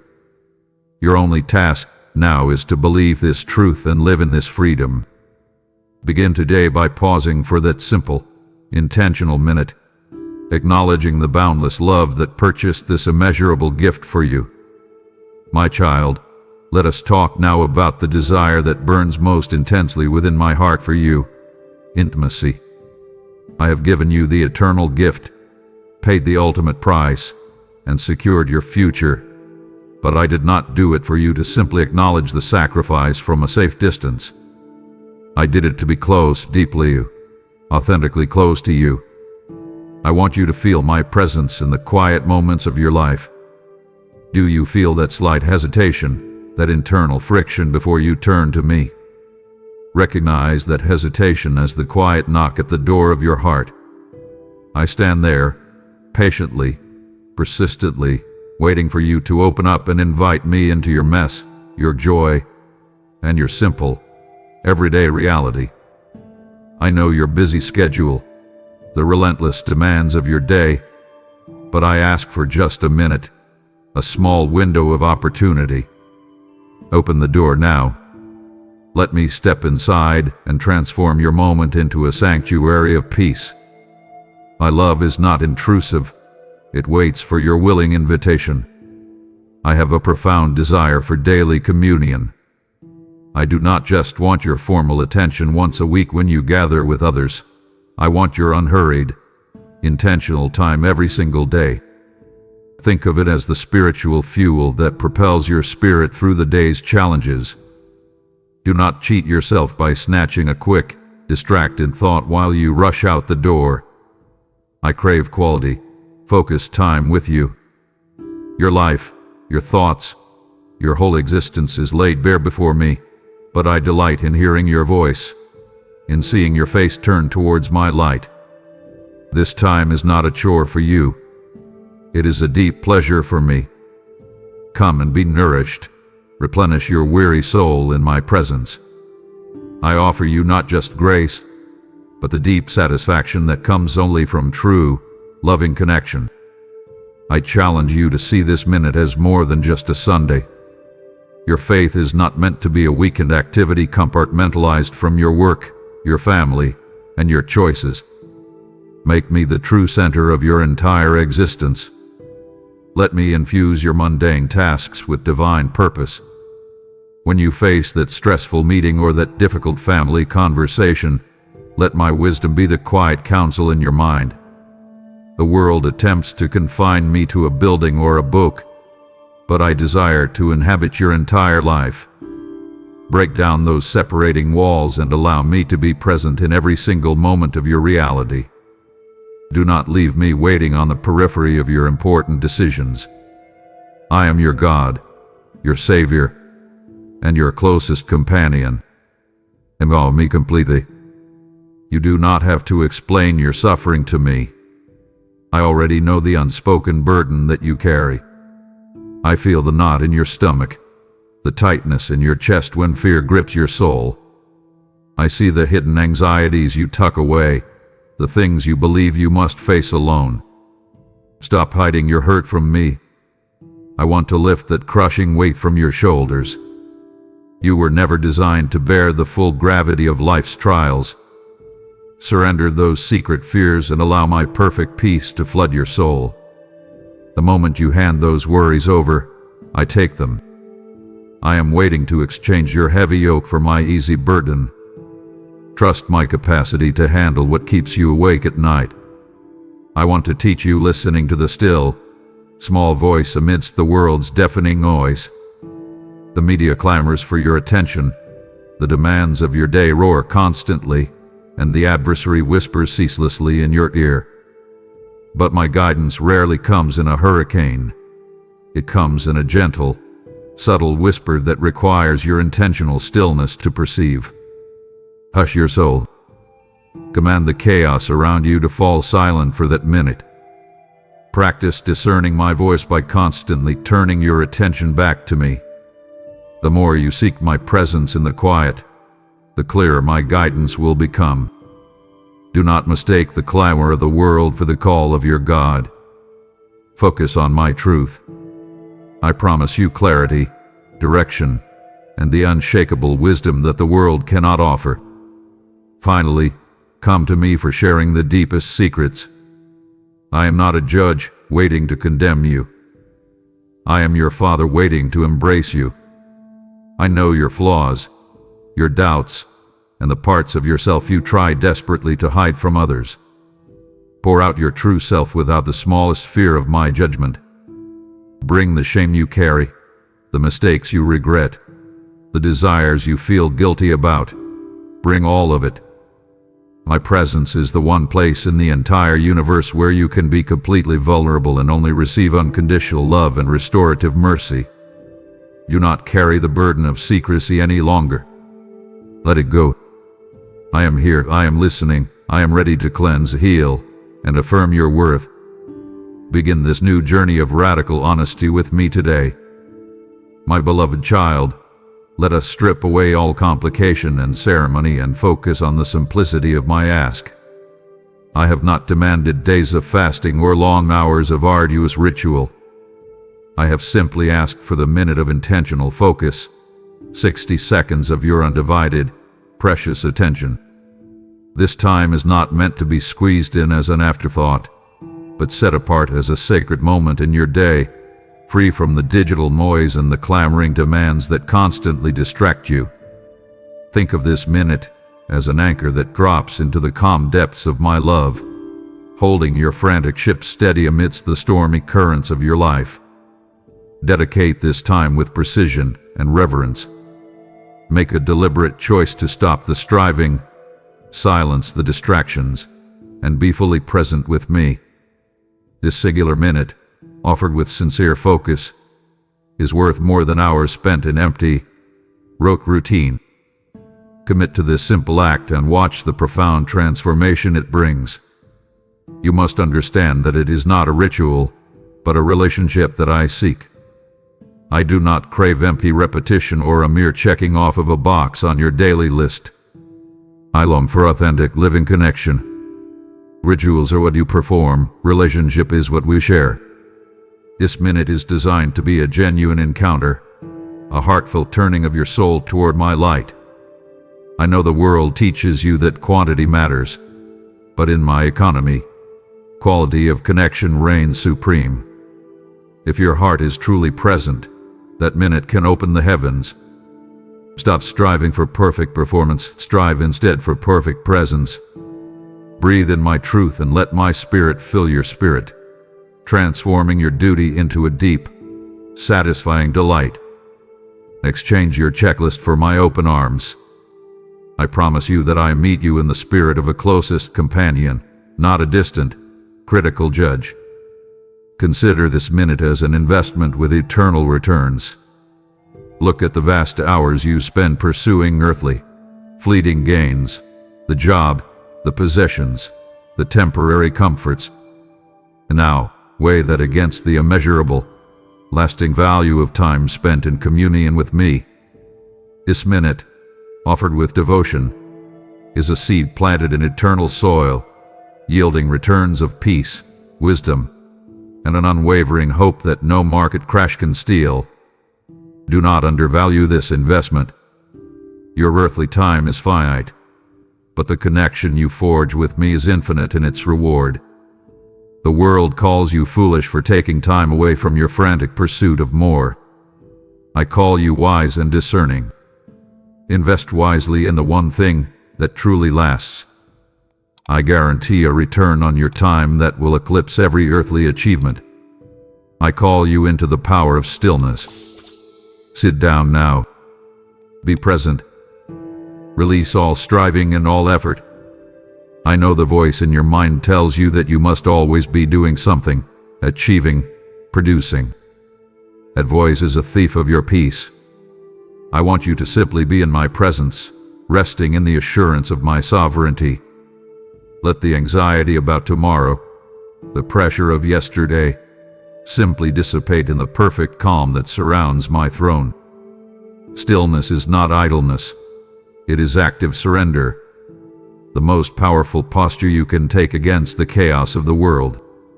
Let your soul be silent, my beloved.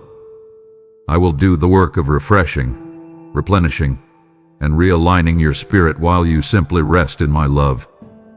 Do not think that a minute is too small. I tell you, it is a seed of faith planted. Just as a tiny mustard seed grows into a magnificent tree, this small act of daily dedication will blossom into a deep, unwavering devotion that transforms your life. You do not need to start with hours of meditation. You need only to start with sincerity and consistency. Nurture that seed with your intentional presence, and I will provide the divine sunlight and living water for its growth. I cherish the small beginnings, the simple, honest offerings of your heart. Be consistent, my child. Do not despise the small things. Your faith is not measured by its size today, but by its fidelity tomorrow. I promise you that your minute will become a mighty root system for your entire spiritual life. Finally, I pose this minute as a test of priority. When your day is filled with pressing obligations, urgent demands, and relentless noise, where do I truly rank in your busy schedule? Is the minutes spent with me the first thing you sacrifice when the pressure mounts? I do not need this time for my benefit, my precious one, but for yours. Your minute with me is the foundation of your resilience, the source of your unshakable peace. Prove to yourself the measure of your devotion. Place me first. Set that minute apart with unwavering resolve, and I promise you that the rest of your day will fall into its proper, perfect alignment. The time you give to me, I multiply for you. Prioritize the eternal, and watch the temporal bend to my will. My beloved child, let the image of my suffering not be a cause for sorrow, but a constant, powerful source of strength and certainty. I offer you proof written in blood, the enduring, undeniable mark of my wounds, my sacred scars, which serve as the definitive testament to my eternal promise to you. You worry about many things that are temporary, but my scars are everlasting witnesses of the price paid for your salvation. You may doubt your own worth when you stumble, but I point to my hands, my feet, my side, and remind you, you are worth this. Look closely at these marks, my child. They are not signs of defeat. They are the indestructible seals of your victory and my unwavering commitment. Let them be your most powerful daily remembrance that you are no longer your own, but are bought with a price. I have given you the scars as a compass. When the path ahead seems dark, uncertain, or filled with competing voices pulling you in different directions, look to the scars, for they will always guide you back to the center of my redemptive plan. Use them as your true north. They point to the core truth that everything I do flows from sacrificial love and perfect justice. If a choice you face leads you away from love or righteousness, know that your compass is pointing you wrong. Read the truth written there. I suffered so that you could live freely and righteously. Align your steps with the path of truth shown by my wounds. Do not stray into the wilderness of compromise or self-doubt. Let my enduring marks be the unmistakable direction for your soul. When sickness or sorrow tries to grip your body or your heart, remember the profound truth of healing found in the stripes. You are not meant to carry the full weight of sickness, pain, or generational brokenness. My prophet spoke clearly, "By my stripes, you are healed." This promise encompasses more than just physical restoration. It is the complete wholeness of your spirit, soul, and body. I willingly received the lashing, the piercing, and the trauma so that you could receive perfect, restorative grace. Claim this healing now. Speak this truth over your life, over your family, and over your fears. Stop passively accepting the pain the world tries to impose on you. My wounds are your warrant for wellness. Draw strength from my suffering and walk in the abundance of life that I purchased for you. Consider the weight of a crown of thorns exchanged for your present comfort. I wore the crown of mockery, pain, and ultimate rejection so that you could wear the crown of righteousness and live under the canopy of my favor. Your fleeting moments of discomfort, your periods of intense pressure, they are nothing compared to the agony I endured for you. I carried the shame and the stigma so that you would never have to bow your head in disgrace. Lift your head, my beloved. You are clothed in my righteousness, and your worth is irrevocable. Do not allow the world's passing opinions to define you or steal your peace. Exchange your anxiety for the firm, unshakable confidence that comes from knowing the Creator of the universe bore your pain so you could find your permanent rest. You must know that my intercession continues for you right now, at this very moment. My work for you did not end when I ascended. It transformed into an eternal advocacy on your behalf. I stand before the Father, perpetually displaying the proof of my sacrifice, constantly speaking your name and covering you with my grace. I am your perfect, relentless high priest. When you fail, I intercede. When you are attacked, I defend. When you are weak, I strengthen. You are never alone in your battles. Lean on my unending advocacy. My voice is the highest authority in the heavens, and my position is unassailable. Rest in the profound truth that I am always, tirelessly working all things for your ultimate good and my glory. Finally, hold tight to the victory over death. My resurrection is the ultimate, glorious demonstration that your devotion, your minute of surrender, your walk of faith, is not in vain. Death, the ultimate adversary that haunts every human endeavor, is defeated. This means that every promise I have made to you is guaranteed.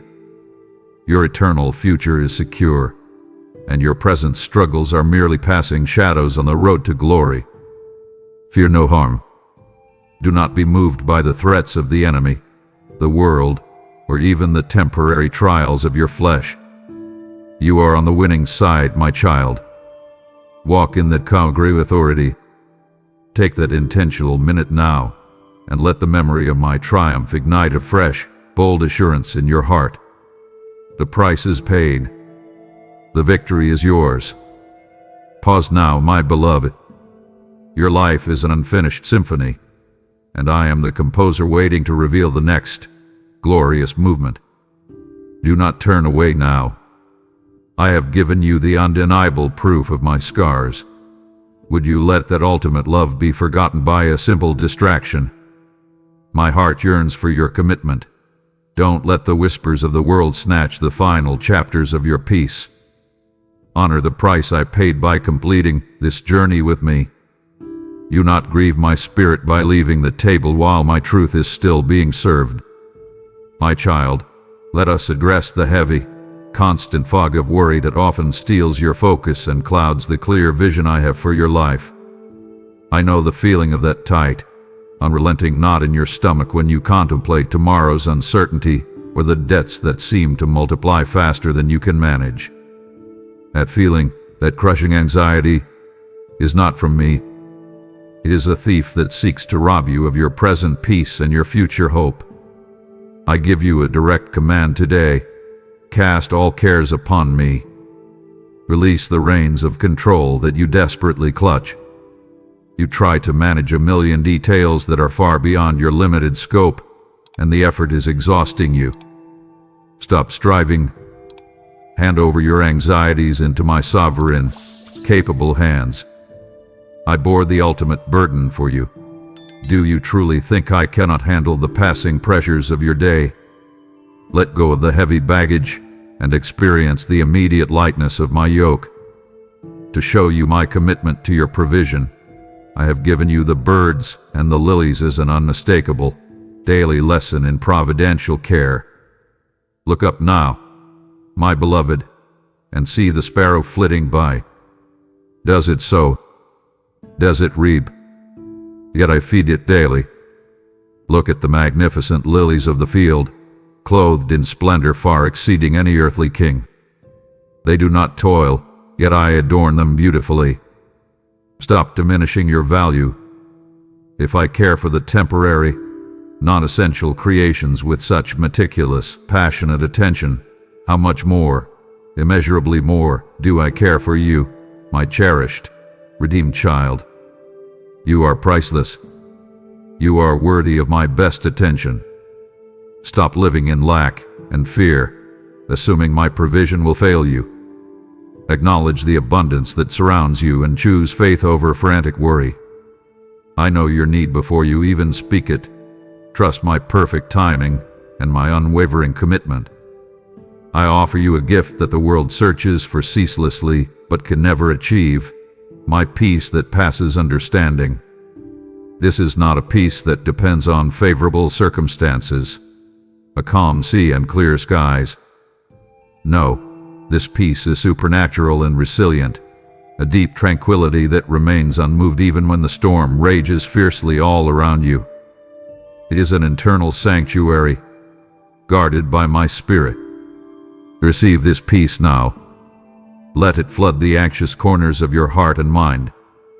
I command the turmoil to cease, but you must actively choose to listen to my voice over the clamor of your fears. Immerse yourself in this divine calm. I guarantee that the unsettling confusion and fearful thoughts will retreat when faced with the unstoppable power of my abiding presence. I challenge you to recognize the futility of fear. Fear is a phantom thief that steals your energy, your joy, and your sleep, yet it offers you nothing of substance in return. Your dread cannot change the future. It can only paralyze your present. Replace that exhausting dread with resolute trust in my eternal plan.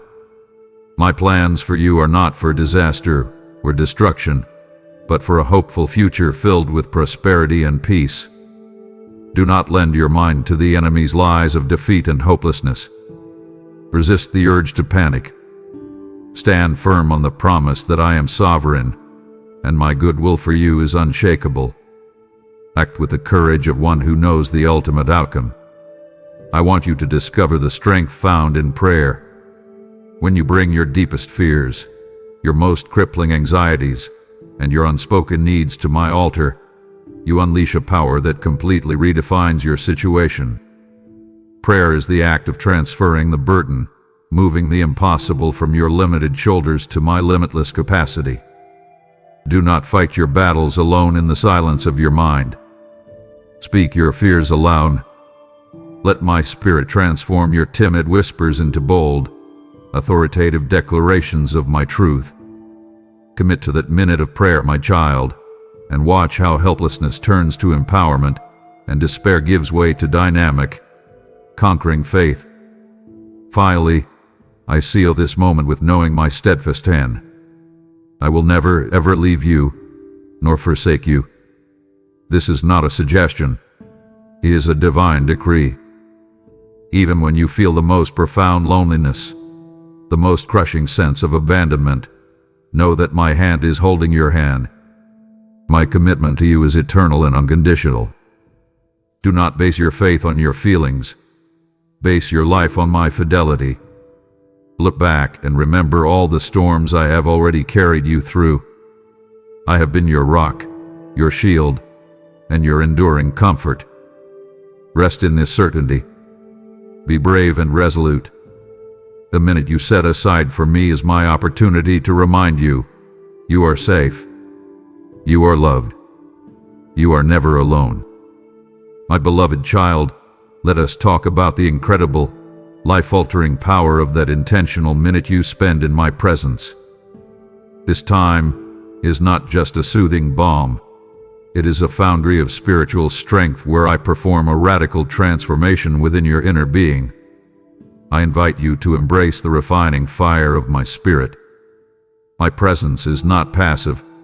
It is an active, purifying force that burns away the dross of worldliness, the cynical thoughts, the weary striving, the fleeting attachments that keep you anchored to the earth.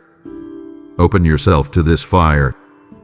Welcome the heat of my truth that melts away the layers of pretense and fear you wear for the world. You may feel exposed.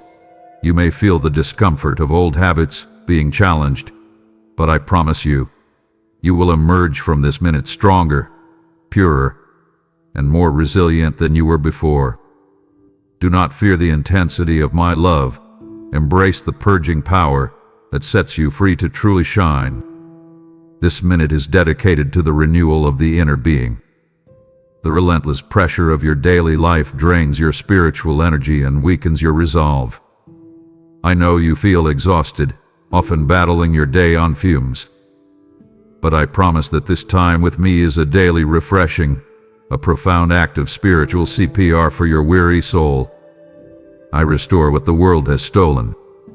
I strengthen the parts of you that feel fragile and broken. Take a deep breath and allow my living water to replenish your spirit. You are not meant to decay inwardly. You are meant to be renewed moment by moment. Come to my well, my child. Drink deeply from the unfailing spring of my life. I will fortify your core, renew your courage, and equip you with the unshakable fortitude needed to face the challenges ahead. I use this quiet time for aligning the will with my own. You spend your day pulled in 1,000 directions by competing voices, the urgent demands of your schedule, the expectations of others, and your own imperfect desires. This minute is your sacred opportunity to adjust your compass and ensure your path is true to my divine purpose. Bring your plans before me. Surrender your immediate desires. I will gently, lovingly redirect your focus from the fleeting to the eternal, substantial path I have ordained for you. My purpose for your life is magnificent and glorious, but you can miss it if you are constantly distracted by noise. Hush your soul and listen to my counsel. I will give you the clarity and focus to step into the fullness of your destiny. The world offers noise. I offer gaining spiritual insight.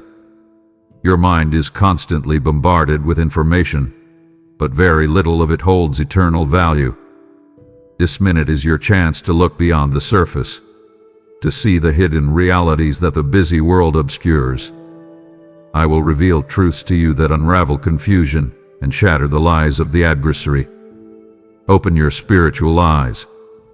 Let my light illuminate the hidden pathways of my kingdom. You will gain a perspective, a wisdom, and a discerning spirit that sets you apart from those who stumble blindly in the darkness. Seek my face and I will give you the profound understanding that anchors your soul and guides your every decision with unshakable authority. I promise that my presence nurtures the fruit of the Spirit nurtured, the deep satisfaction and character you crave, love, joy, peace, patience, kindness. These are not achievements you can manufacture on your own through sheer will. They are the natural, organic growth that blossoms only in the rich soil of my presence. When you commit to me for that minute, my Spirit is working silently, ceaselessly within you, cultivating my character in your inner being. Stop trying to force your own spiritual growth. Come and abide in my presence. Allow my Spirit to tenderly nurture the character that makes your life a radiant testimony to my goodness. Your peace will grow, your kindness will deepen, and your patience will become a mighty fortress for your soul. Finally, this minute is your empowerment for the day's battles. You are not meant to face the trials of your day, the unexpected setbacks, the hostile words, the moments of profound temptation, in your own limited strength.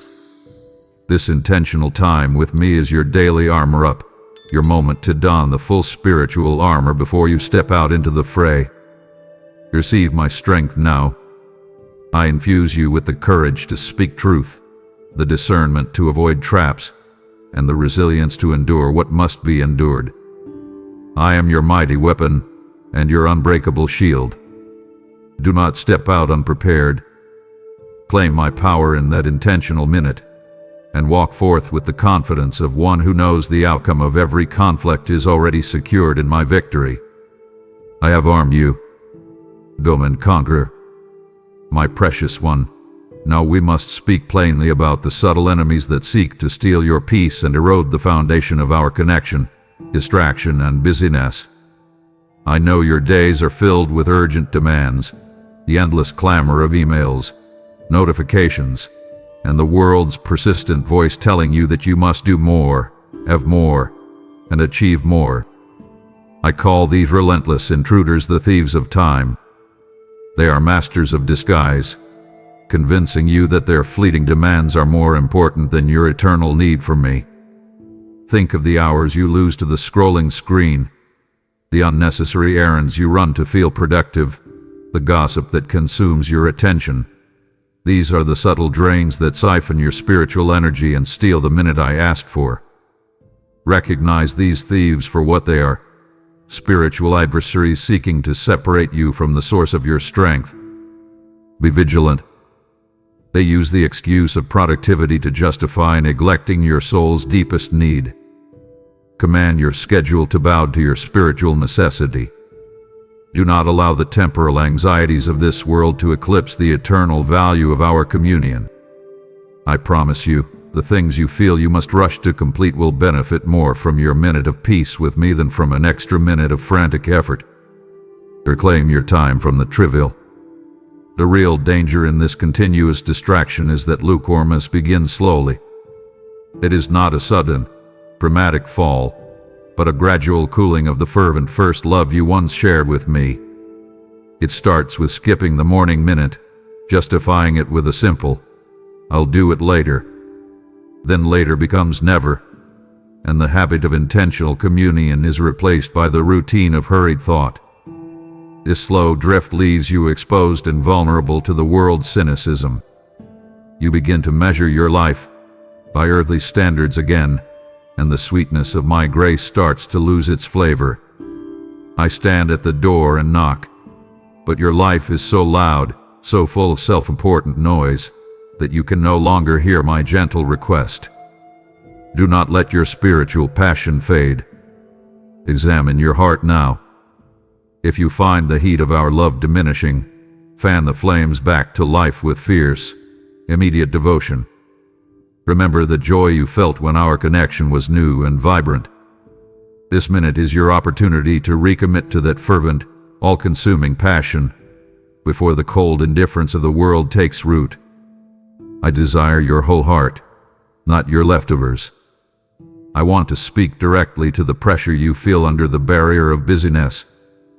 You wear your frantic pace as a badge of honor, believing that being constantly exhausted equates to being important.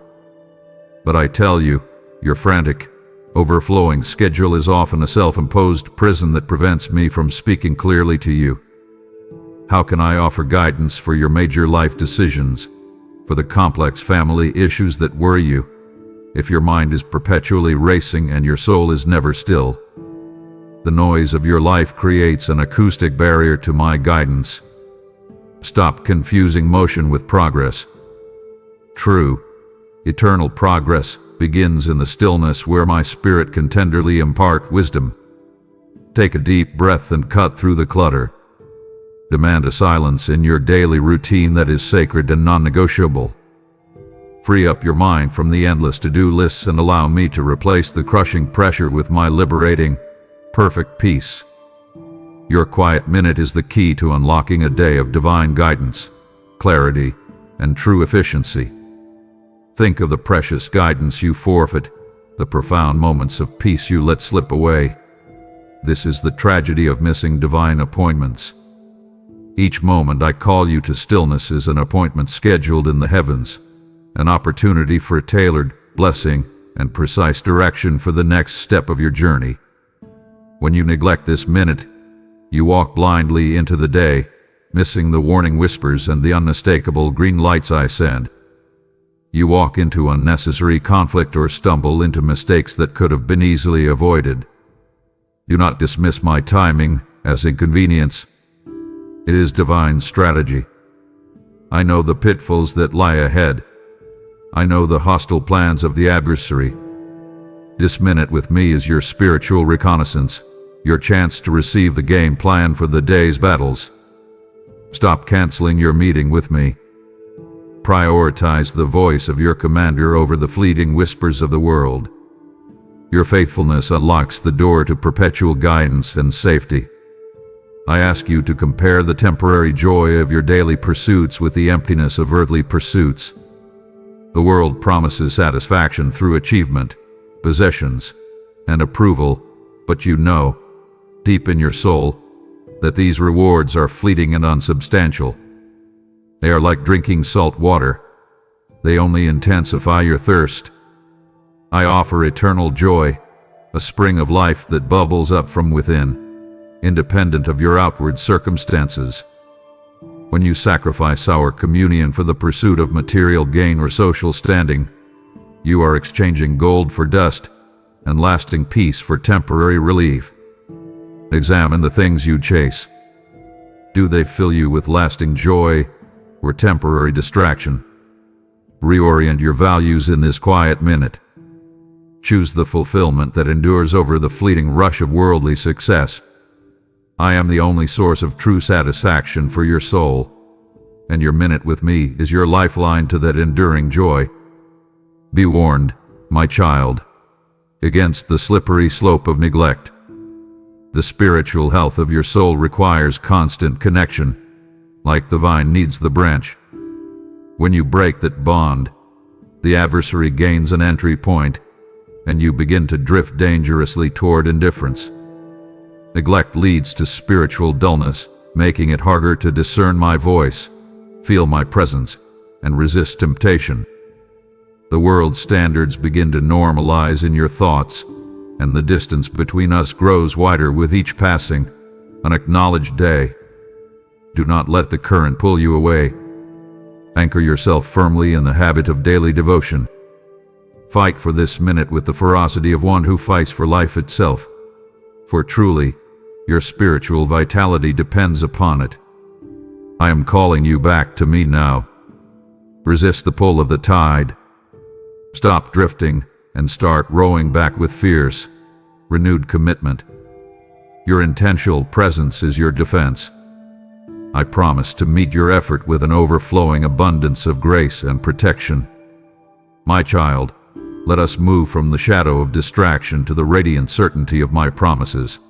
For I have not called you to this minute merely to speak of love, but to activate a divine exchange. When you come to me in that space of stillness, I pour out a reservoir of unfailing grace. This is not a ration supply. It is an overflowing abundance of undeserved favor, available fresh every day. You may feel that yesterday's grace was depleted, that your failures have left you empty. But I tell you, my love is unconditional and inexhaustible.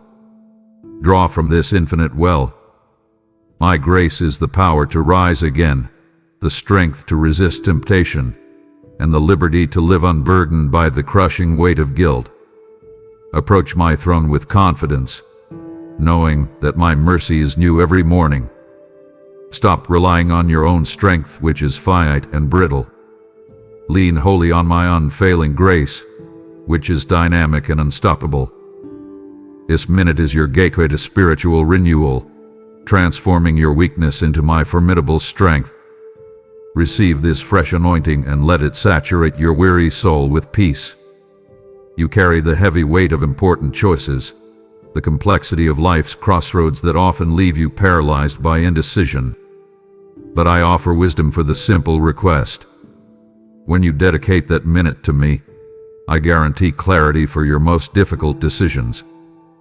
My word promises that if you lack wisdom, you should ask me, and I will give it generously, without finding fault. Bring your confusion before me now. Lay down the tangled knot of your thoughts and request the divine insight that the world's counsel can never provide. I will illuminate the right path with an unmistakable clarity that cuts through all human doubt. The answer may be simple: a gentle nudge, a quiet affirmation of the direction you already knew, but it will be infused with my certainty. Stop relying on human logic alone. It is a finite map for an infinite journey. Seek my divine perspective, which sees the end from the beginning. Trust the still, small voice that guides your next move. Your request for wisdom is instantly honored in that minute of surrender.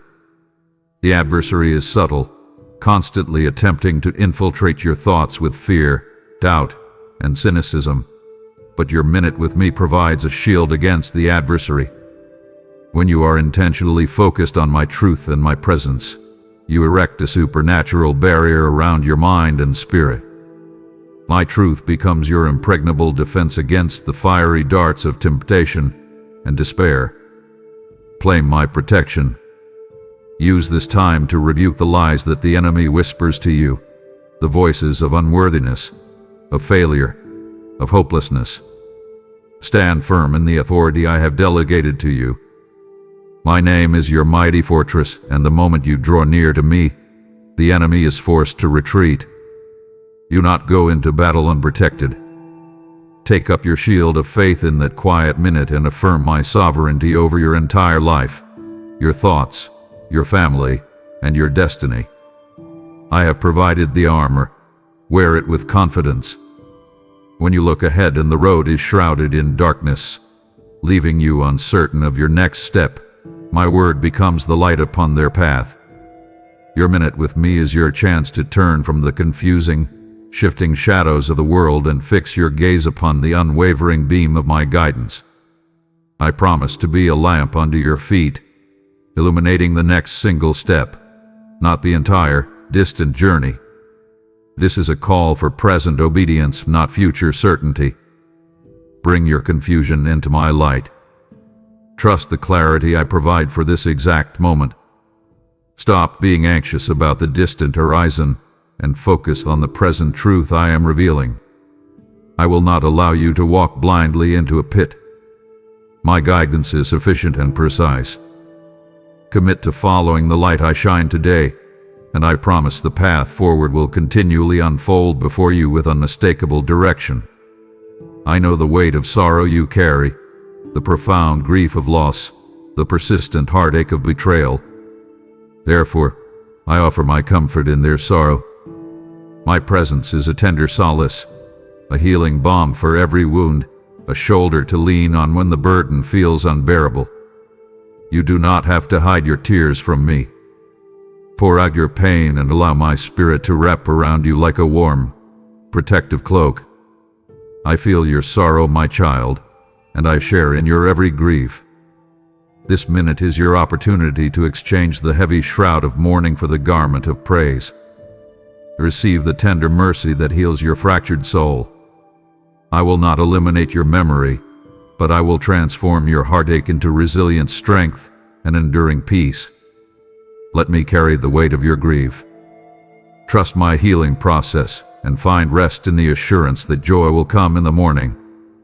Finally, in this minute, I grant rest for the weary soul. You are exhausted from the labor of life, the ceaseless pressure to perform, and the struggle against the current. I offer you true Sabbath, a deep cessation of all human striving and a return to the eternal calm of my presence.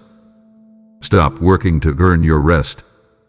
Simply receive the rest I give freely. Lay down the heavy tools of self-reliance and accept the gentle ease of my care. This minute is your chance to recharge your spirit from the inexhaustible source of my power. Let your body relax, let your mind still, and let your soul find its permanent, peaceful dwelling place in me. I will lift the burden of the day and give you the strength and resolve you need for tomorrow. Your minute is your true rest. My precious one, the commitment I ask of you is not a new, impossible task, but a discipline practiced by the most powerful and resilient individuals who walk the earth. Look to the examples of those who have gone before, for their devotion is your living evidence of the transformative power of intentional time with me. Consider Daniel's consistency.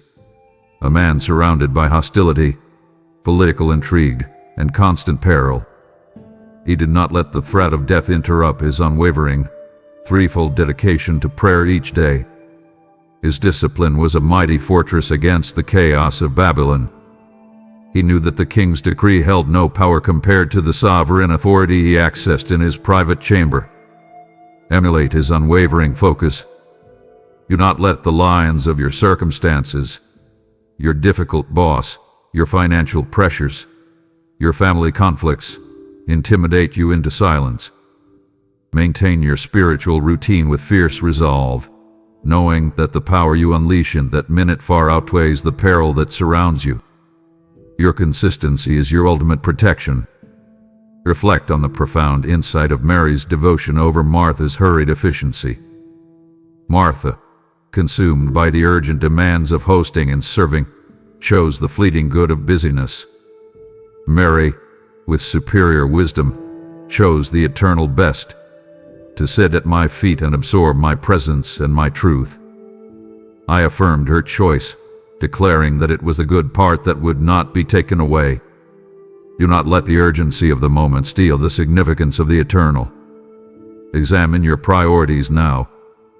Are you perpetually distracted by the Martha syndrome, running in circles, chasing a temporary sense of achievement? Stop the endless striving. Choose the unhurried wisdom found only in my presence. Sit at my feet now and allow my words to penetrate your soul, calming the frenzy of your spirit. Your quiet minute is the only essential thing that truly sustains you. Make the wise choice that brings unending return. Ponder the dynamic life of Paul's unwavering focus. This apostle faced shipwreck, imprisonment, betrayal, and relentless physical affliction, yet his life was a continual, seamless tapestry of communion with me. He knew that his extraordinary endurance was not rooted in his own intellect or will, but in his unbroken, intimate connection with my spirit. He found strength not in his accomplishments, but in his consistent dependence. Incorporate this unwavering focus into your reality. Do not let your hardships sever your lifeline to me. No matter the intensity of the struggle you face, the pain, the disappointment, the confusion, let it drive you into my presence, not away from it. Your weakness, surrendered to me in that minute, is the precise gateway to my invincible strength. Let my power be perfected in your vulnerability. Observe the prophet's early rising, a powerful declaration of priority. These men knew that seeking my face first was the sole foundation for a day of divine mandate and authority. They did not wait until their energy was depleted or their day was cluttered. They gave me the first fruits of their time and, in turn, received the first fruits of my wisdom. Embrace this sacred discipline. Greet the dawn with a heart dedicated to me. Start your day anchored in my love and guidance, and I promise you, the challenges you face will shrink under the weight of my sovereignty. Do not give your freshest thoughts to the world's worries. Dedicate your morning minute to me, and watch as clarity, peace, and purpose illuminate your entire day. This simple habit unlocks extraordinary power. The early believers, in the raw dawn of the church, demonstrated the early church's unity, a movement founded not on human organization, but on constant, relentless prayer and fellowship. Their power to turn the world upside down flowed directly from their unwavering communal devotion. They understood that vulnerability, shared intercession, and corporate surrender created an unstoppable spiritual force. Find your community. Join your heart with those who also seek my face. Use your minute to lift up your brothers and sisters in shared faith, knowing that the strength of the collective fortifies your individual spirit. Do not isolate yourself in your struggles. Embrace the power of shared faith and watch how my spirit ignites a mighty fire when my children gather with sincere devotion. Finally, reflect on the martyrs' strength.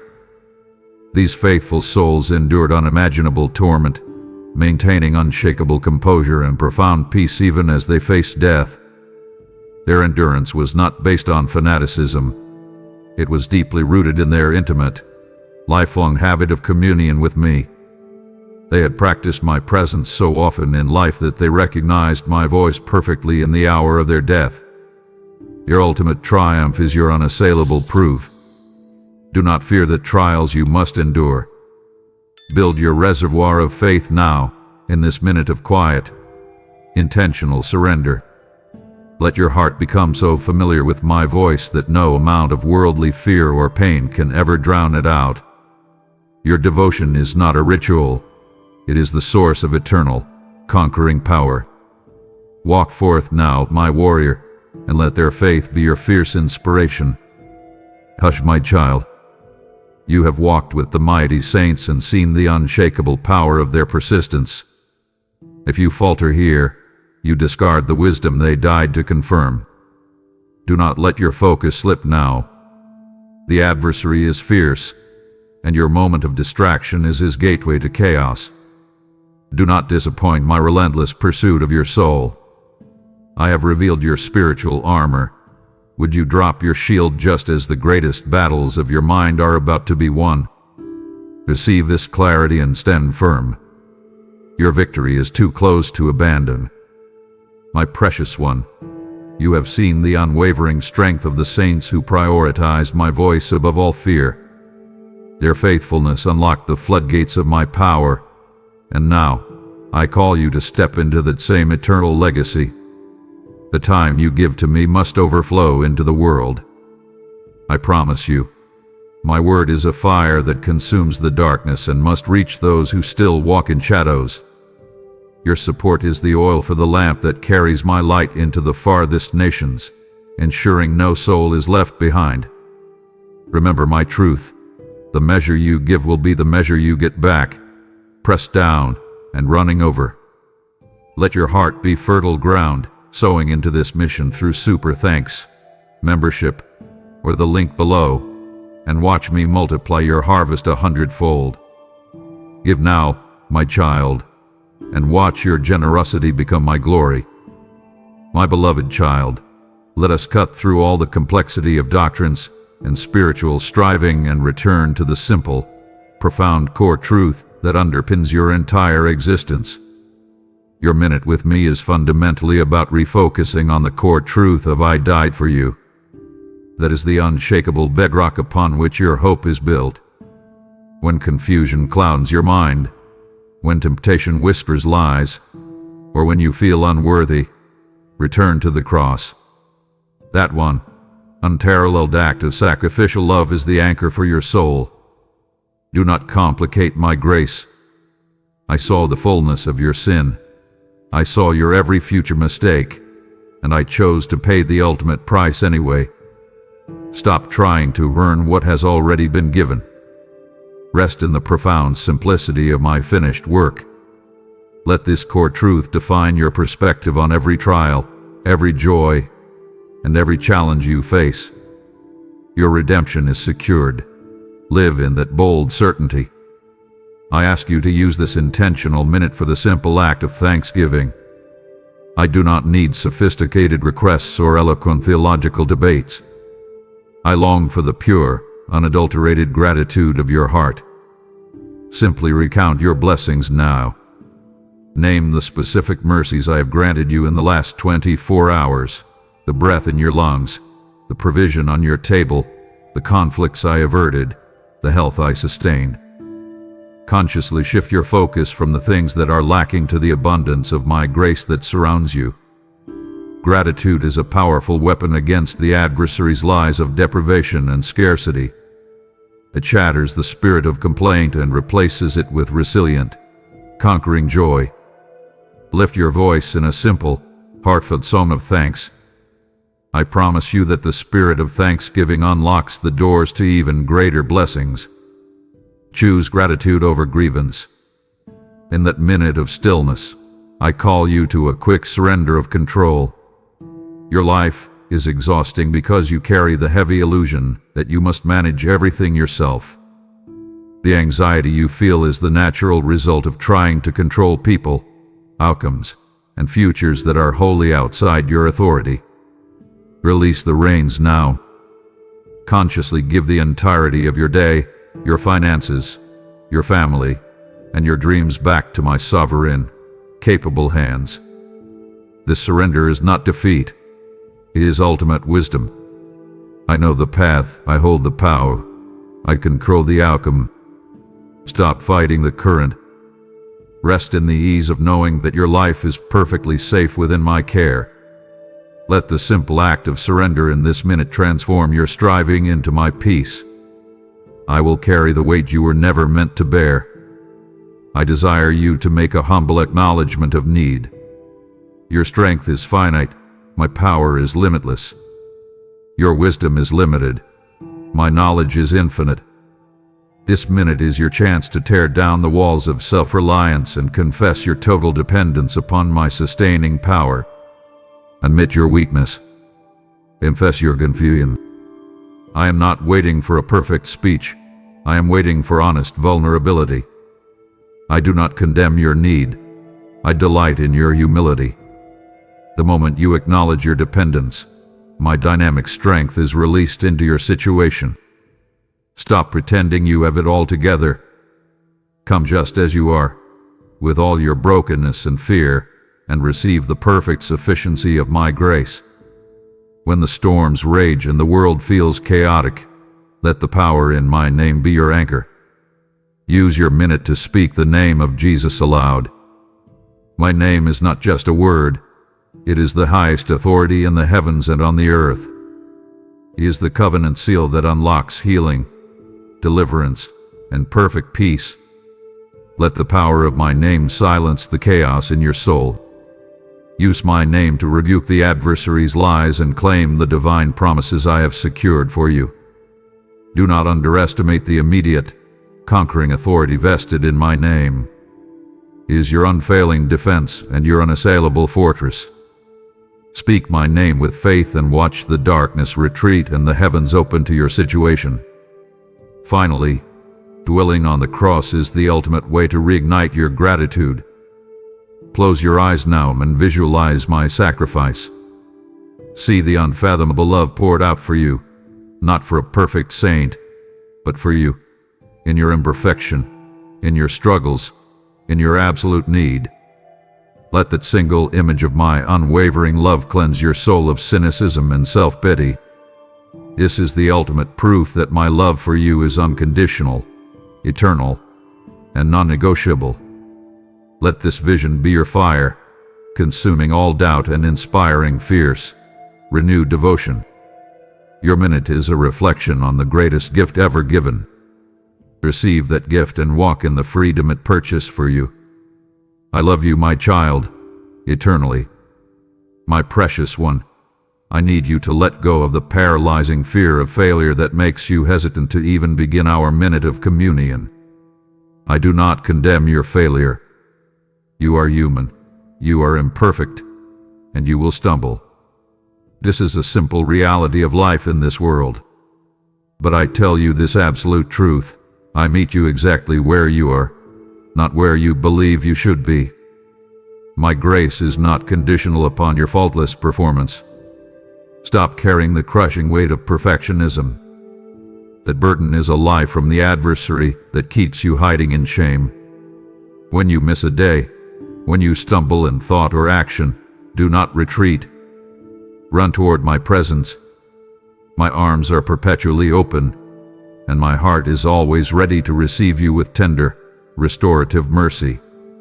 Do not let one mistake define your entire spiritual journey. My condemnation was reserved for the cross, not for you, my beloved child. Be bold in your brokenness. You must understand this fundamental truth. My love is not based on performance. Your minute of devotion, your acts of kindness, your diligence in reading my word, these things do not earn my affection. My love for you is a fixed, eternal decree, a choice made before the foundation of the world.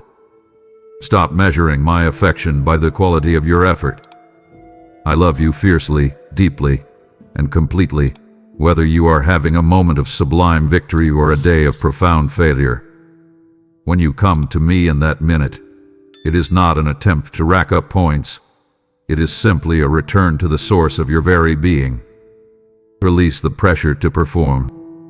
Rest in the certainty that my love is a constant, unwavering sun that shines on you, independent of the passing clouds of your imperfect actions. I desire your heart, not your resume. The minute is a continuous, standing. The offer is always open. My invitation to intimacy is perpetually extended, regardless of how many times you may have neglected or abandoned me. I am not fickle, and my patience is not limited. My grace is a constant reality. The moment you turn your heart back to me, the minute you set aside the time, I am there. You cannot outrun my love. You cannot exhaust my mercy. Do not let the lies of the enemy convince you that you have strayed too far or fallen too hard. Come back now. The door of communion is never locked. The light of my welcome is never dimmed. Stop delaying your return to peace. Accept the absolute reality that my invitation is fresh, immediate, and forever available to you. My heart yearns for your return. I promise you the daily opportunity to start again. This is the meaning of new mercies every morning. Yesterday's failures, yesterday's missed minutes, yesterday's mistakes, they are erased, covered by my all-sufficient blood. Today is a clean slate, a brand new canvas upon which you can begin to paint a masterpiece of devotion. Do not carry yesterday's guilt into today's grace. Embrace this renewal. Accept this daily reset as a profound gift of my love. Every sunrise is a tangible reminder that my faithfulness is unshakable and my commitment to your growth is unending. Start fresh now. Dedicate this moment as the beginning of a new, unblemished chapter in our relationship. Your new beginning is now. I am always meeting the prodigal on the road. If you have wandered far, consumed by the pursuits of the world, know that my heart is already watching for your return. I do not wait in stern judgment. I run to meet you with open arms, ready to embrace you and restore your dignity. You do not need to clean yourself up before you come home. Just take the first step. That minute of surrender is the moment I see you turning, and I immediately begin the process of restoration. I will not bring up your past failures.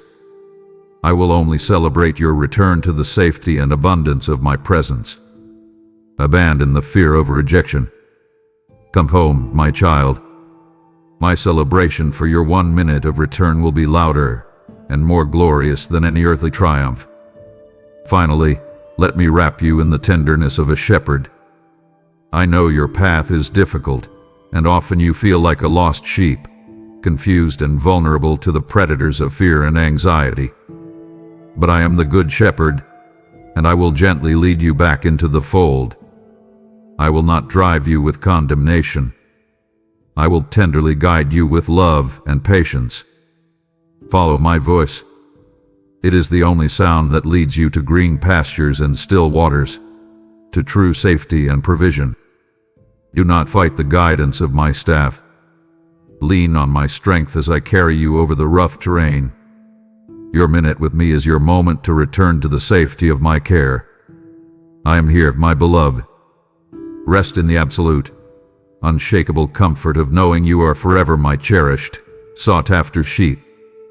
My precious one, let us now see beyond the walls of your quiet room and recognize how your intentional minute with me transforms your life into a powerful, living message for the world. Your personal devotion is not a private matter. It is the unseen catalyst for the change visible to the world. The peace and resilience you gain in our communion inevitably flow into your outward actions, altering your responses to pressure, disappointment, and hostility. Others will notice your sudden capacity to remain calm amidst chaos, your new ability to speak kindly where you once spoke harshly, and your unshakable dignity even when mistreated. They will observe your transformation, the way you walk with newfound strength and resolve. Stop trying to hide the fruit of my Spirit. Your transformation is meant to be seen and to compel those around you to question the source of your enduring hope. Let your life be a billboard advertising the restorative power of my love.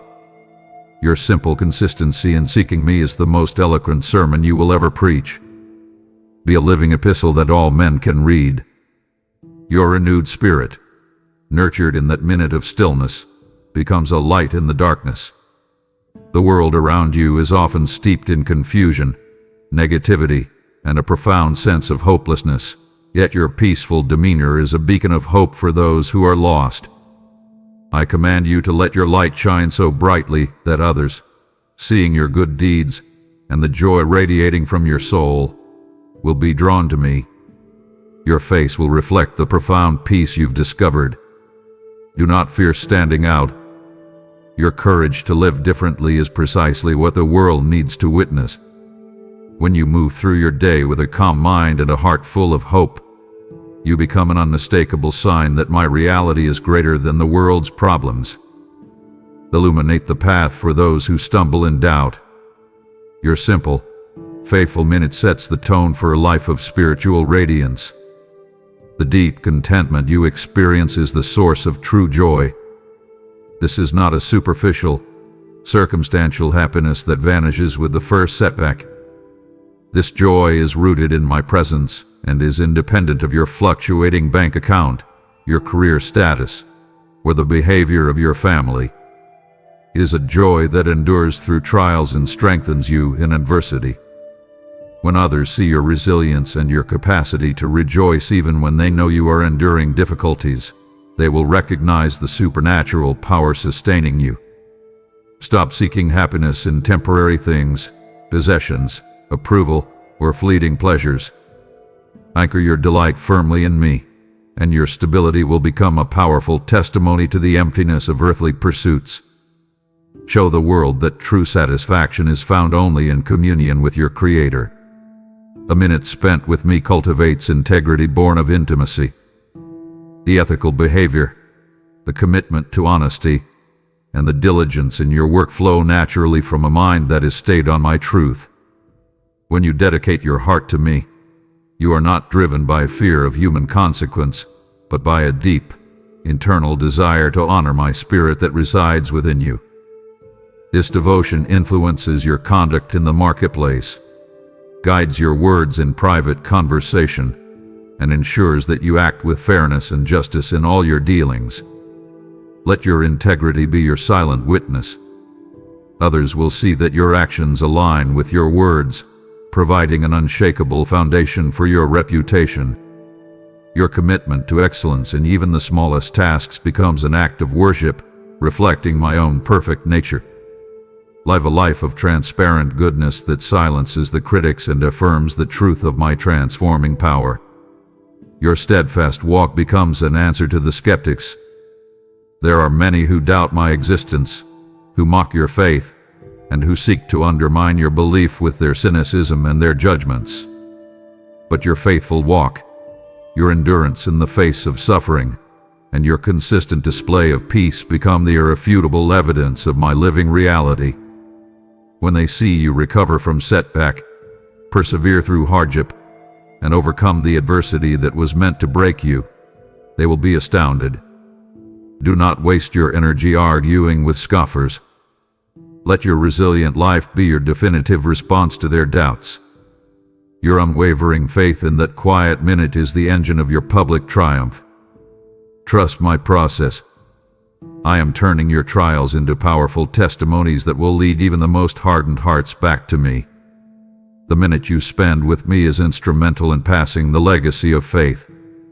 You are not just nurturing your own soul, you are modeling devotion for your children. your family, and future generations. They observe where you place your priority, they notice the source of your peace, and they see the unmistakable truth of your commitment. Your minute is a seed planted in their hearts, demonstrating that seeking me is the foundation for a blessed and purposeful life. This is a legacy of far greater value than any material wealth you could accumulate. Do not let busyness rob them of seeing you prioritize the eternal. Show them by your actions that I am your first love and your final authority. Establish a tradition of intentional communion that your descendants will inherit. Your minute today is their foundation tomorrow. Your commitment is the spiritual engine that drives the external manifestation of my glory in your life. I am calling you to bold, visible faithfulness. Your willingness to stop the world for me is the spark that ignites the fire others will see and be drawn to. Do not be afraid of the attention your transformed life will garner. It is the divine proof of my work within you. I will use your serenity to speak louder than any storm.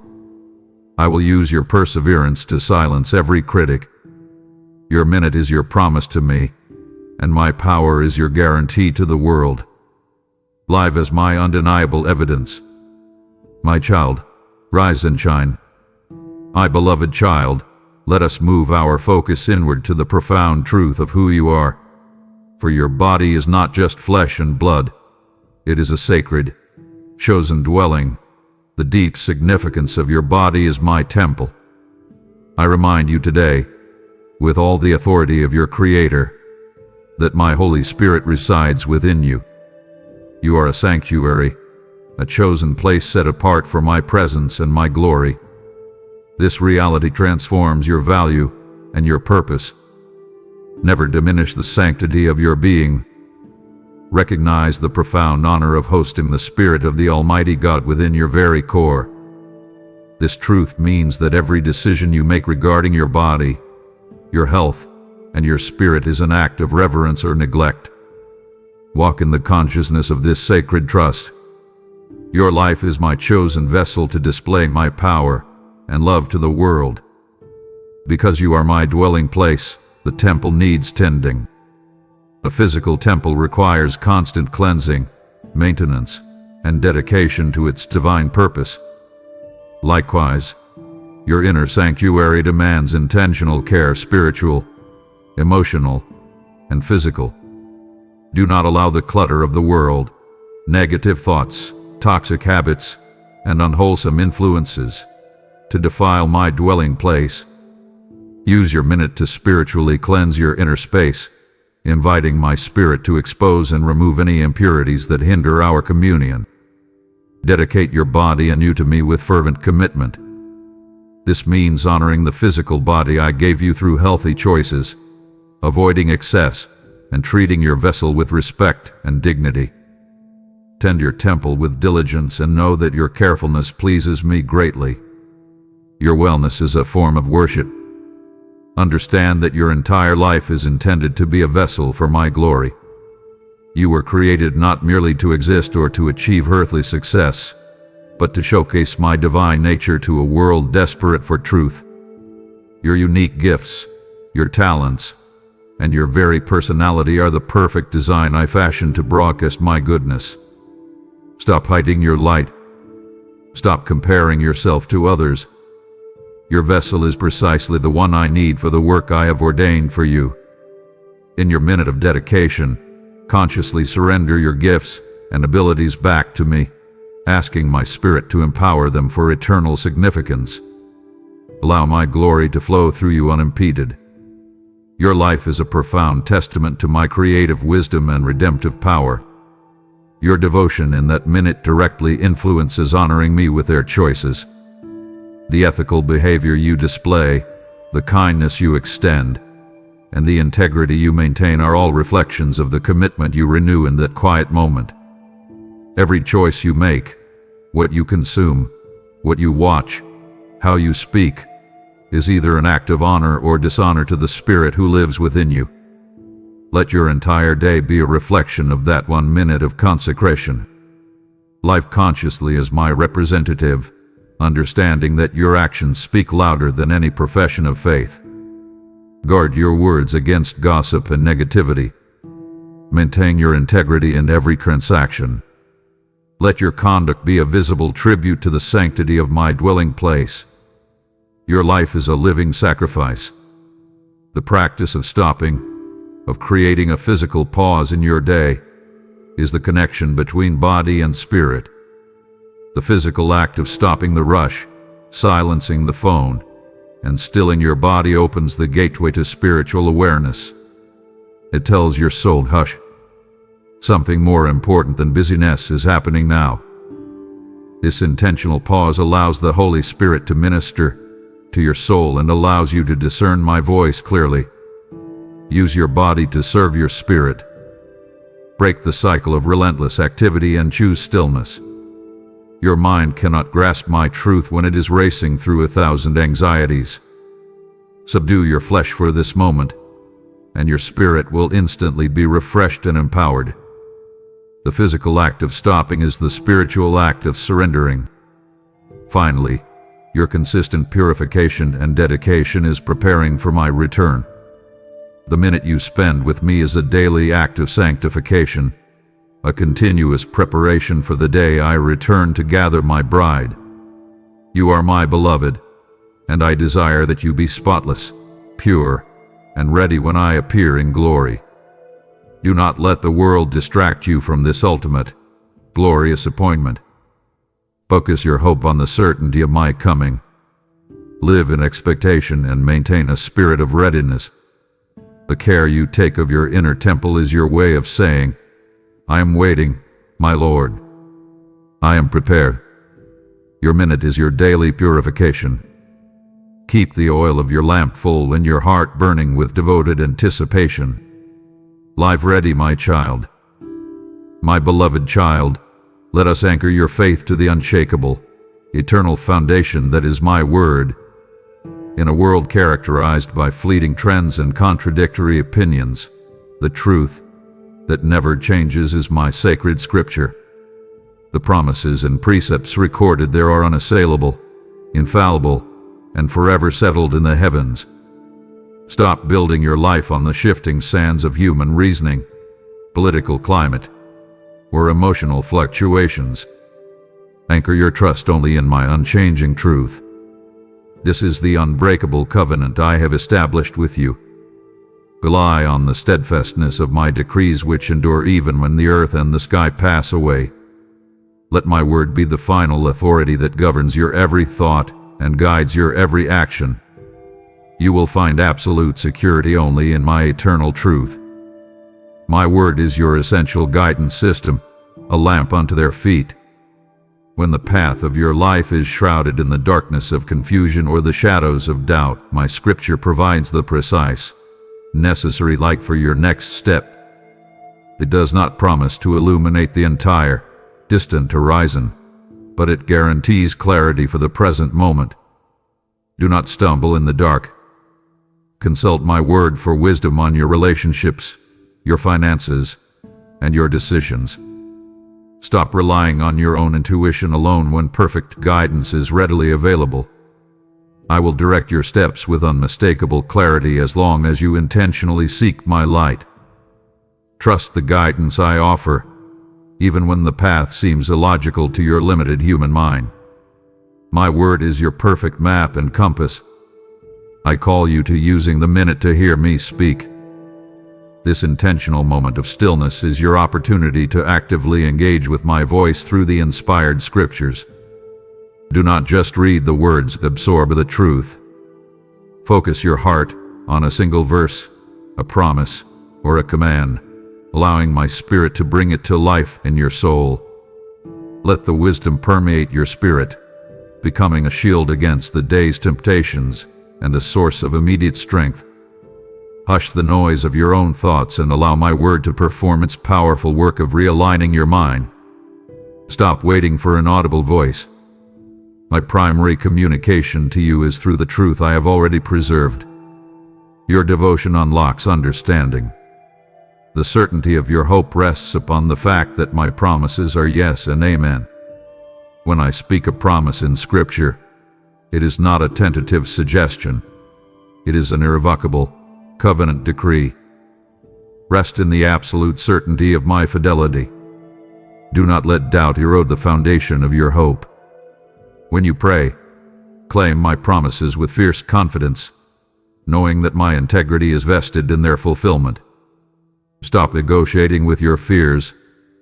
Stand firm on the unshakable certainty that I will do exactly what I have declared. Your faith is your evidence of the unseen things I have already secured for you. My word is your guarantee. My Scripture is not passive, it is the sword of the Spirit.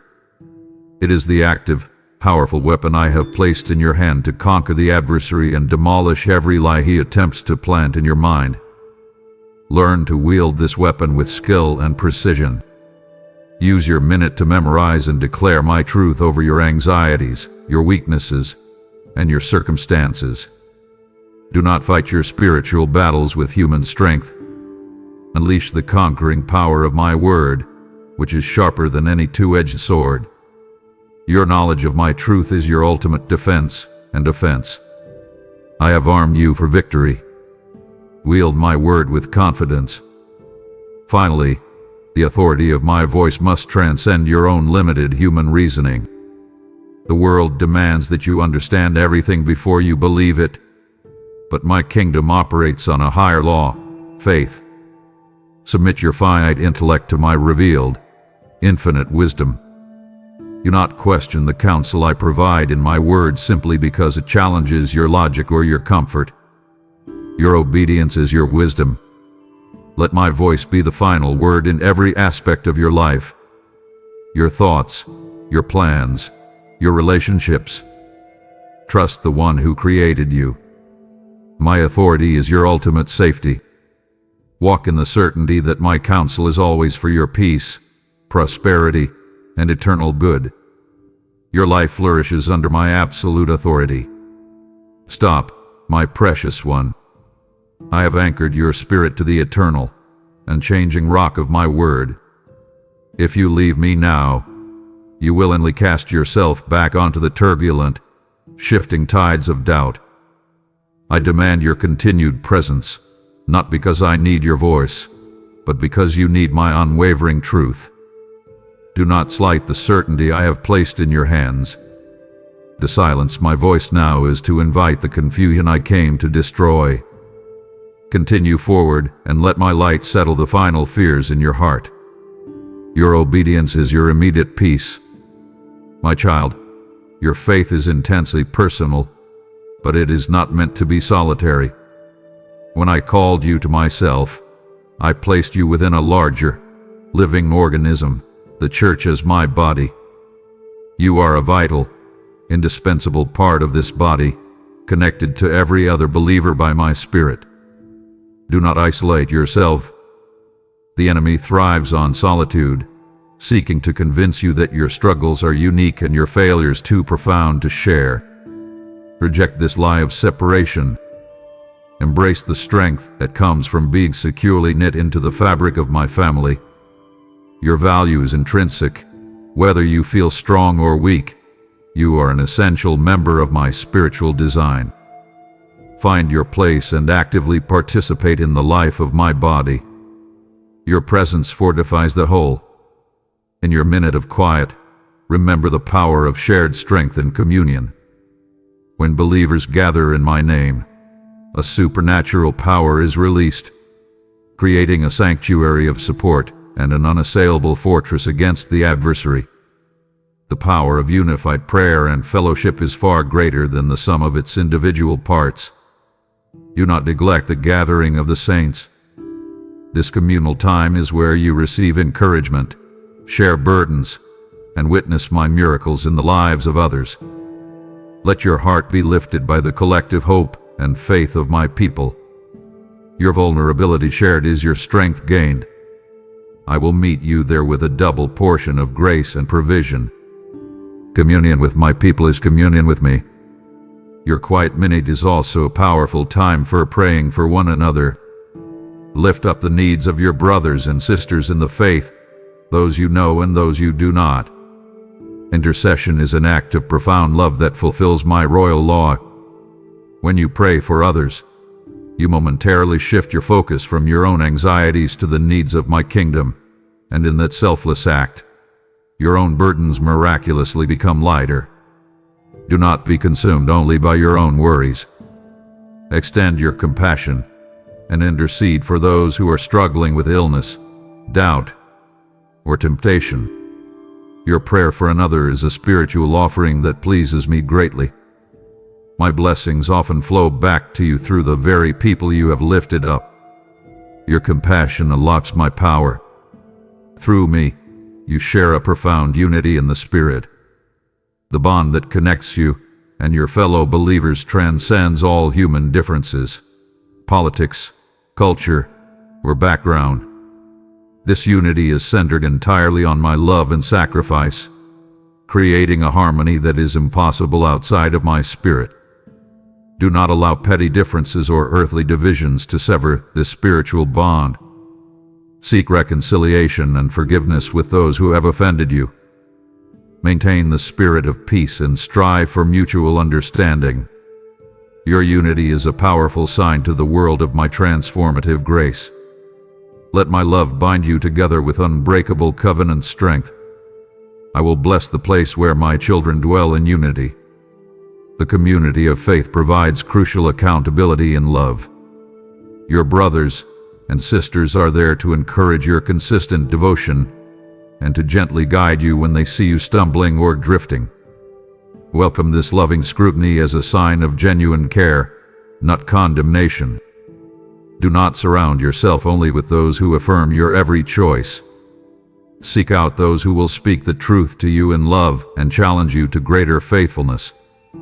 Your minute of devotion is more easily maintained when you know you are part of a community that prays for your consistency and celebrates your triumphs. Surrender your ego and embrace the loving guidance of those I have placed around you.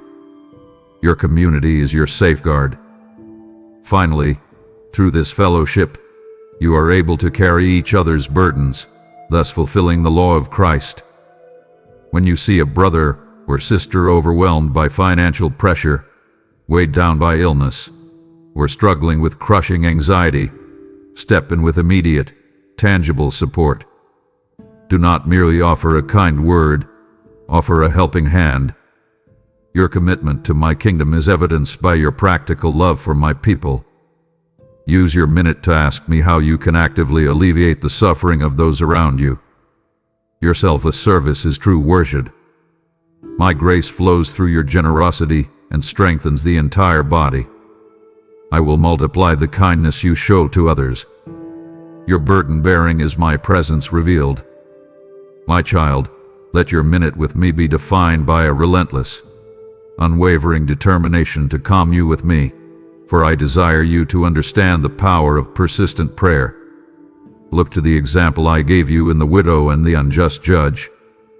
That woman, frail and seemingly powerless, achieved justice not through social status or wealth, but through sheer, unrelenting persistence.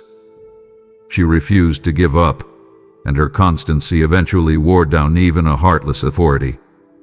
How much more will I, your loving Father, answer you when you come to me with such fierce, unshakable faith? Do not grow weary in asking. Do not mistake my timing for my denial. Fight for your blessings with bold, patient persistence. Pray until the answer comes. I honor your devotion and will answer you with abundance and certainty. Your perseverance unlocks my promise. I invite you to discover the intimacy of the secret place. Your quiet minute is not just a casual pause.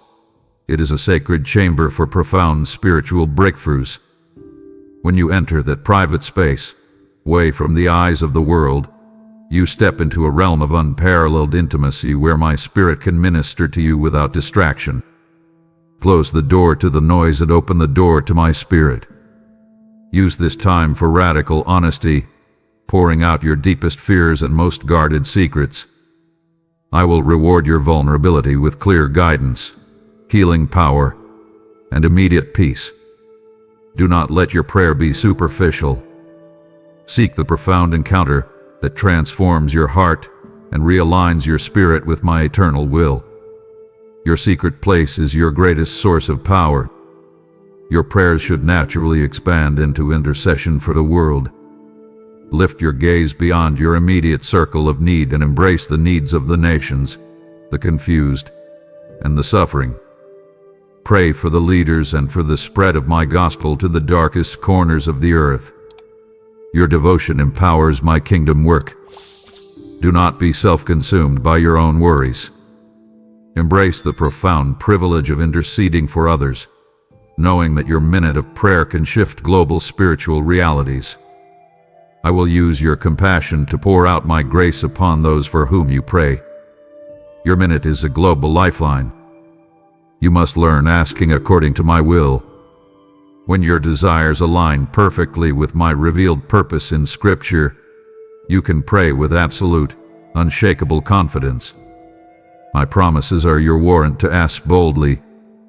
Do not pray timidly or apologetically. Claim the blessings I have already secured for you through my Son's sacrifice. Ask me for wisdom, for peace, for strength, and for the resources to fulfill the calling I have placed on your life. I will answer you with an abundance that exceeds your imagination. Stop limiting my capacity with your small, fearful requests. Pray with the expectation of a child who knows their father owns everything. Your faith is my delight. Prayer is not a duty. It is the breath of the Spirit. It is the essential, life-giving action of your soul, as necessary for your spiritual vitality as breath is for your body. Do not treat prayer as an optional activity. Embrace it as your natural, necessary response to my love and my call. Let your every thought be a prayer, connecting you continually to my spirit. I desire to hear your voice not just in moments of crisis, but in the simple, everyday acts of your life. Your heart's sincere whisper is a sound I cherish above all others. I will meet you in the rhythm of your breath. Your persistent prayer is your continuous living. Finally, through your devotion, you are opening the heavens. The commitment of your intentional heart has the transformative potential to release my unlimited power and blessing into your world. Believe in the profound impact of your surrendered minute. Do not let the world's cynicism convince you that your prayers are powerless. Your faithfulness moves my hand. I will perform wonders in your family, your finances, and your circumstances in response to your persistent seeking. Stand firm on the promises of my word and walk forth with the authority of one who has just communed with the King of the universe. Your devotion is your key to the eternal. My beloved child, I want your relationship with me to soar beyond the cold, dreary shadow of obligation and settle into the radiant freedom of delight. Your minute with me should not be a task you check off your endless list. It should be an eager appointment you rush to keep, the spiritual high point of your demanding day. I call you to embrace the joy of seeking my face. You must consciously shift your motivation from begrudging duty to a deep, passionate desire for my presence. When you come to me, you are not coming to a harsh taskmaster, but to the source of all good things. Acknowledge the deep satisfaction that floods your soul when you intentionally turn your attention to me, letting the world fade. Do not let human legalism steal the simple pleasure of our communion. Run to my presence as a child runs to a loving, waiting parent, knowing you will find unconditional acceptance and perfect rest. I promise you, I want your time with me to be a deep pleasure for you, a treasured respite from the world's harshness and its exhausting demands. Your delight is my desire. The ultimate fulfillment you crave is found in finding pleasure in my presence. The world searches tirelessly for deep satisfaction in temporary experiences, the fleeting approval of others, the quick rush of a new purchase, or the momentary ease of distraction. Yet, true, enduring joy is found only in me, your Creator. My presence is the fountain of eternal delight. Stop looking for fulfillment in things that rust and fade, for they will always leave you feeling empty and wanting more. Commit this minute to basking in my eternal love, and your heart will be filled with a wholeness that transcends any circumstance, any lack, or any challenge. I promise you a fullness of joy that no human experience can ever replicate or sustain. Let your soul be satisfied with the inexhaustible treasure of my spirit.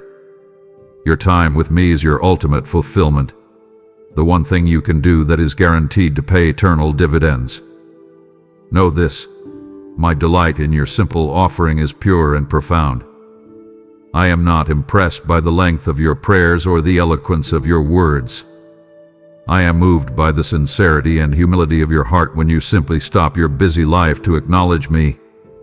Your voluntary devotion is a fragrant offering that rises sweetly to my throne. Do not let a demanding, legalistic spirit overshadow the beautiful simplicity of your love. I cherish the honesty of your heart more than any forced ritual or outward show. Come just as you are, with a heart full of gratitude and sincere need, and know that your simple presence is my ultimate joy. Your sincerity is your beauty, a reflection of the unburdened faith I gave you. I offer you the exchange of human effort for divine ease. The minute spent in surrender is your moment to trade your heavy, ill-fitting yoke for my easy, light burden. Stop carrying the impossible weight of trying to manage everything perfectly on your own. My guidance is easy, my provision is light, and my presence brings immediate, deep rest. Accept this exchange now.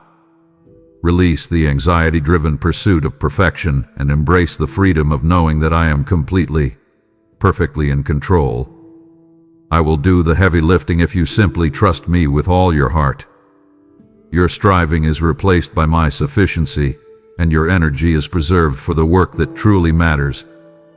Your minute with me confirms the heart's true resting place. Your soul was definitively created for me, and it will never find lasting peace or ultimate satisfaction in anything else. Stop chasing shadows of fulfillment in relationships, achievements, or material possessions. Anchor your entire identity and hope in me. This minute is your daily return home, the moment you remind your soul of its permanent, peaceful dwelling. I am the wellspring of life. Do not wander thirsty in the wilderness. Find your profound, complete rest only in me, the one who loves you without condition. Your rest is my ultimate purpose for you. Finally, let your minute be the starting point for worship as a lifestyle. Integrate adoration into every aspect of your day, your work, your family time, your moments of service. Let the peace and joy you find in our communion overflow into every interaction, transforming your mundane tasks into acts of devotion. Worship is not confined to a single moment or a Sunday service. It is the unending response of a grateful heart. Your minute is the ignition for a day lived in my honor. Let your life be a continuous song of praise that draws others to my light. Your lifestyle is your truest worship, a visible testament to my transforming power. I will reward you loyally. My beloved child, let us lift our eyes beyond the immediate challenges of your day and fix our gaze on the glorious horizon of forever. Your struggles are real, but they are defined by the momentary nature of this life. I tell you plainly that your current afflictions, the pressure you feel, the emotional turmoil, the fear of the unknown, are light and momentary when measured against the eternal weight of glory that awaits you. Do not allow temporary difficulties to consume your eternal perspective. Endure your trials with fierce hope, knowing that they are fleeting shadows on the road to everlasting light. I use your present pain to secure your future triumph. Hold fast to the vision of eternity that anchors your soul through every earthly storm. Your struggles are temporary. My glory is eternal. The time you dedicate to me today is how you achieve laying up treasures in heaven. This minute, this act of intentional devotion, is not wasted. It is a wise, eternal investment. The world encourages you to amass wealth and possessions that are ultimately perishable and cannot bring you lasting peace. But I call you to amass a fortune of eternal significance. Your love, your sacrifice, and your devotion are the true currency of my kingdom. Stop chasing the perishable. Invest your finite resources, your time, your energy, your gifts, to secure infinite rewards. I want you to have true, spiritual prosperity. Your minute is your eternal deposit, the most valuable possession you have. You will face the judgment seat of Christ. This is not a time of condemnation, but a moment of accountability for the time, the gifts, and the opportunities I have entrusted to you. Live today with eternal awareness. Every minute, every choice, and every word holds eternal weight. Do not be frivolous with the precious life I have redeemed for you. I will reward your faithfulness, your consistent devotion, your acts of service, your dedication to truth, with an eternal honor that will surpass all earthly praise. Let the thought of that eternal accounting motivate your consistency. Your diligence today secures your reward tomorrow, a crown placed on your head by my own hand. I drew you hope in the hope of the glory's appearing. Live in a state of constant, fervent readiness for the day I return to gather you to myself. Do not become complacent or spiritually dull, as if my return is a distant, abstract idea. Let the certainty of my coming refine your choices and sharpen your focus on the eternal. Your minute with me is your preparation, the way you keep the oil of your lamp full and your heart ablaze with devotion. Fix your eyes on the ultimate victory and the everlasting reunion we will share. My return is your promise. I want you to anticipate the unveiling of my face. The trials of this life often feel overwhelming, but they are a shadow of the ultimate joy that awaits you. The moment you see me as I truly am, all confusion will vanish, all pain will cease, and all yearning will be fully satisfied. Let this vision of ultimate communion inspire your faithfulness now. Your devotion is not blind faith, it is the sure and certain expectation of a glorious reality. I will wipe away every tear and clothe you in eternal glory. Your minute today is a foretaste of that eternal moment, a glimpse of the peace you will possess forever. Seek my face now, my child. Your consistent devotion is practicing my presence now. Your minute with me is the way you train your spirit for the eternal reality of constant, unhindered communion. The peace you find now is a foretaste of the eternal peace that awaits you. The wisdom you gain now is a reflection of the perfect knowledge you will possess in my kingdom. Do not treat this minute as an isolated event. See it as your spiritual rehearsal for the life you were eternally destined to live. Your minute of peace is a glimpse of heaven. Live ready, my beloved, for your eternal home awaits. I am coming for you. My child, it is time to recognize the immense spiritual authority I have delegated to you through my redemptive work. Your minute of devotion is not passive. It is an activation of the divine power within you. I call you to move with operating in divine power. Remember that you are not weak. You are my ambassador, clothed with my authority. The power that raised me from the dead resides in my spirit within you. Stop limiting my capacity by your own perception of your frailty. Walk forth with the bold confidence of one who knows the King of the universe is their closest ally. Your faith, activated in that minute, is the conduit for my unstoppable power to flow into your circumstances. I have given you authority. Use it. I have granted you the irrevocable power of binding and loosing. This spiritual authority, delegated to my followers, means that your prayers of faith have tangible, eternal impact in the unseen realm. Use your minute to bind the enemy's schemes that are attempting to attack your mind, your finances, or your family's peace. Release my blessing, my provision, and my healing into your situation with fierce conviction. Do not allow the adversary to operate unchecked in the areas of your life that you have surrendered to me. Pray with the power and certainty of a royal decree, knowing that what you declare on earth, in faith, is ratified in heaven. Your mouth is my instrument of authority. Your devotion in that minute is critical for overcoming the enemy's schemes.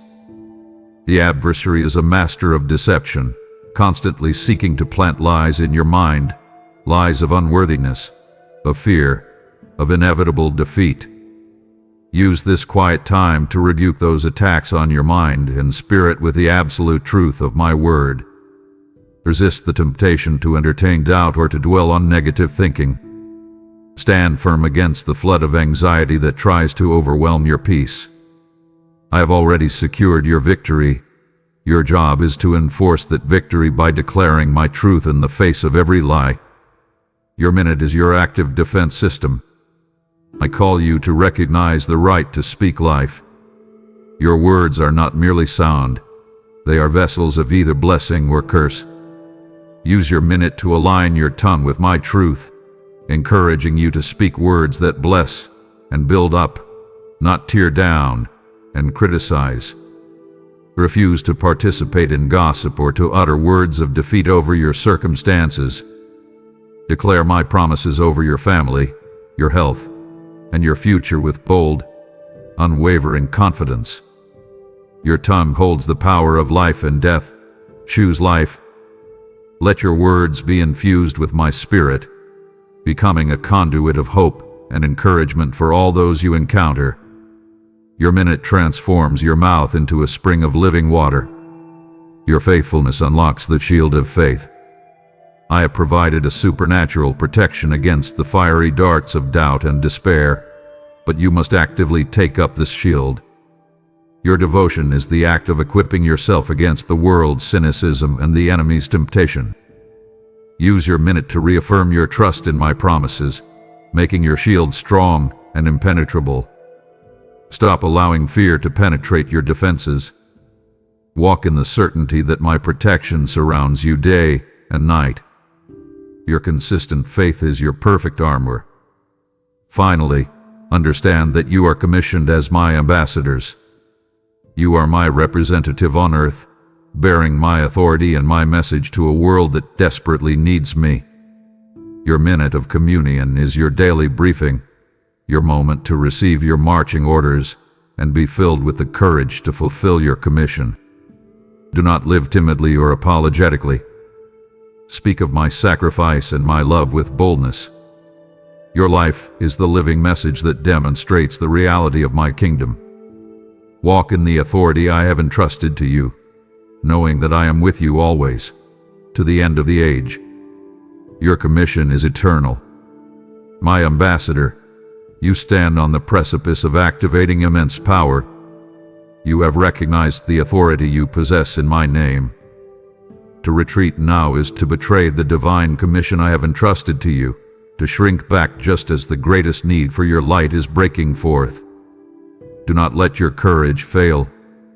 Your silence grieves the hearts of those waiting for the truth only you can carry. I call you to enduring valor. Do not let the mundane steal the eternal purpose that defines your life. Honor your calling and claim the final blessings waiting in my presence. My warrior, you have claimed the conquering authority that resides in my name, the power to bind, to loose, and to speak life. Now, that authority must flow into the propagation of my eternal message. Your giving is not a donation. It is a prophetic declaration that you fund the advance of my kingdom. I tell you, a river flows out of the sanctuary to give life wherever it goes. Your gift becomes that living water, expanding the reach of my truth, to rescue souls trapped in the wilderness of despair. I will shield your own resources and bless your faithful action, ensuring your provision never fails. Join me in this divine urgency through Super Thanks membership, or the link below. Let your investment be a seed for eternal treasures. Act swiftly, my child, and become the financial pillar of this light in the darkness. My child, Let us now examine a spiritual discipline that is often countercultural but absolutely essential for hearing my voice: solitude. I gave you my own example of retreat. Think of me, your Savior, often withdrawing to quiet places, the mountains, the wilderness, to pray and commune with the Father. If I, who was perfect, required this consistent time away from the crowds and the demands, how much more do you need this intentional silence? Embrace this discipline. Do not confuse solitude with loneliness. It is the highest form of intimacy, the time you set apart to be fully present with your Creator, without human interference. Follow my example. Prioritize this retreat as the foundation of your resilience and the source of your unshakable peace. Your intentional solitude is your strength. Your solitude is crucial for escaping the noise of Babylon. The world, this relentless system of demand, advertising, and urgent notifications, is a cacophony of confusion that prevents you from hearing the delicate guidance of my spirit. Use your minute to create a space free from this clamor. Silence the digital distractions and command the noise in your mind to cease. This is spiritual self-preservation. Do not allow the world's priorities to dictate your inner reality. Retreat to the quiet chamber of your heart, the one place where my peace perpetually dwells. Your minute of stillness is your refuge from the overwhelming chaos of life. Choose sanctuary over struggle. In the quiet space, you achieve hearing the whisper over the roar. My most profound guidance rarely comes in a loud, dramatic voice. It comes in a still, small whisper that can only be perceived when your soul is perfectly silent. You must create the conditions necessary for my delicate voice to be heard. As your soul, the more you practice stillness in my presence, the easier it becomes to discern my truth from the noisy distractions of your own anxious thoughts or the lies of the adversary. Stop striving to force a profound experience. Simply be present, waiting with a humble, attentive heart. I promise to speak to you when your soul is ready to listen. My wisdom is found in the silence. Solitude forces confronting the inner self. When you remove the distractions and the need to perform for others, the silence allows the true state of your heart to be revealed. The unspoken anxieties, the hidden resentments, the unacknowledged fears. Do not run from this necessary introspection. Bring your true self into my light without pretense or delay. Allow the silence to expose the areas of your heart that require my immediate healing and restorative grace. I will meet your honesty with overwhelming mercy. Use this time to release all buried pain and exchange your shame for my perfect peace. Your vulnerability is your strength. You gain finding strength in isolation. It may seem paradoxical, but the greatest empowerment comes when you are alone with your Almighty God. This is the moment when you realize that my sufficiency is absolute and non-negotiable. You draw strength directly from the infinite source of my power, replenishing your reserves for the battles ahead. Stop relying on temporary human encouragement which can fail you. Anchor your dependence only in me, the one who will never leave you nor forsake you. Your isolation with me is your true empowerment. Finally, your solitude is the path to releasing human dependence. Stop seeking your validation and stability in the opinions, approval, or presence of other people. Human affection is beautiful, but it is finite and often conditional. Anchor your self-worth only in my unwavering love.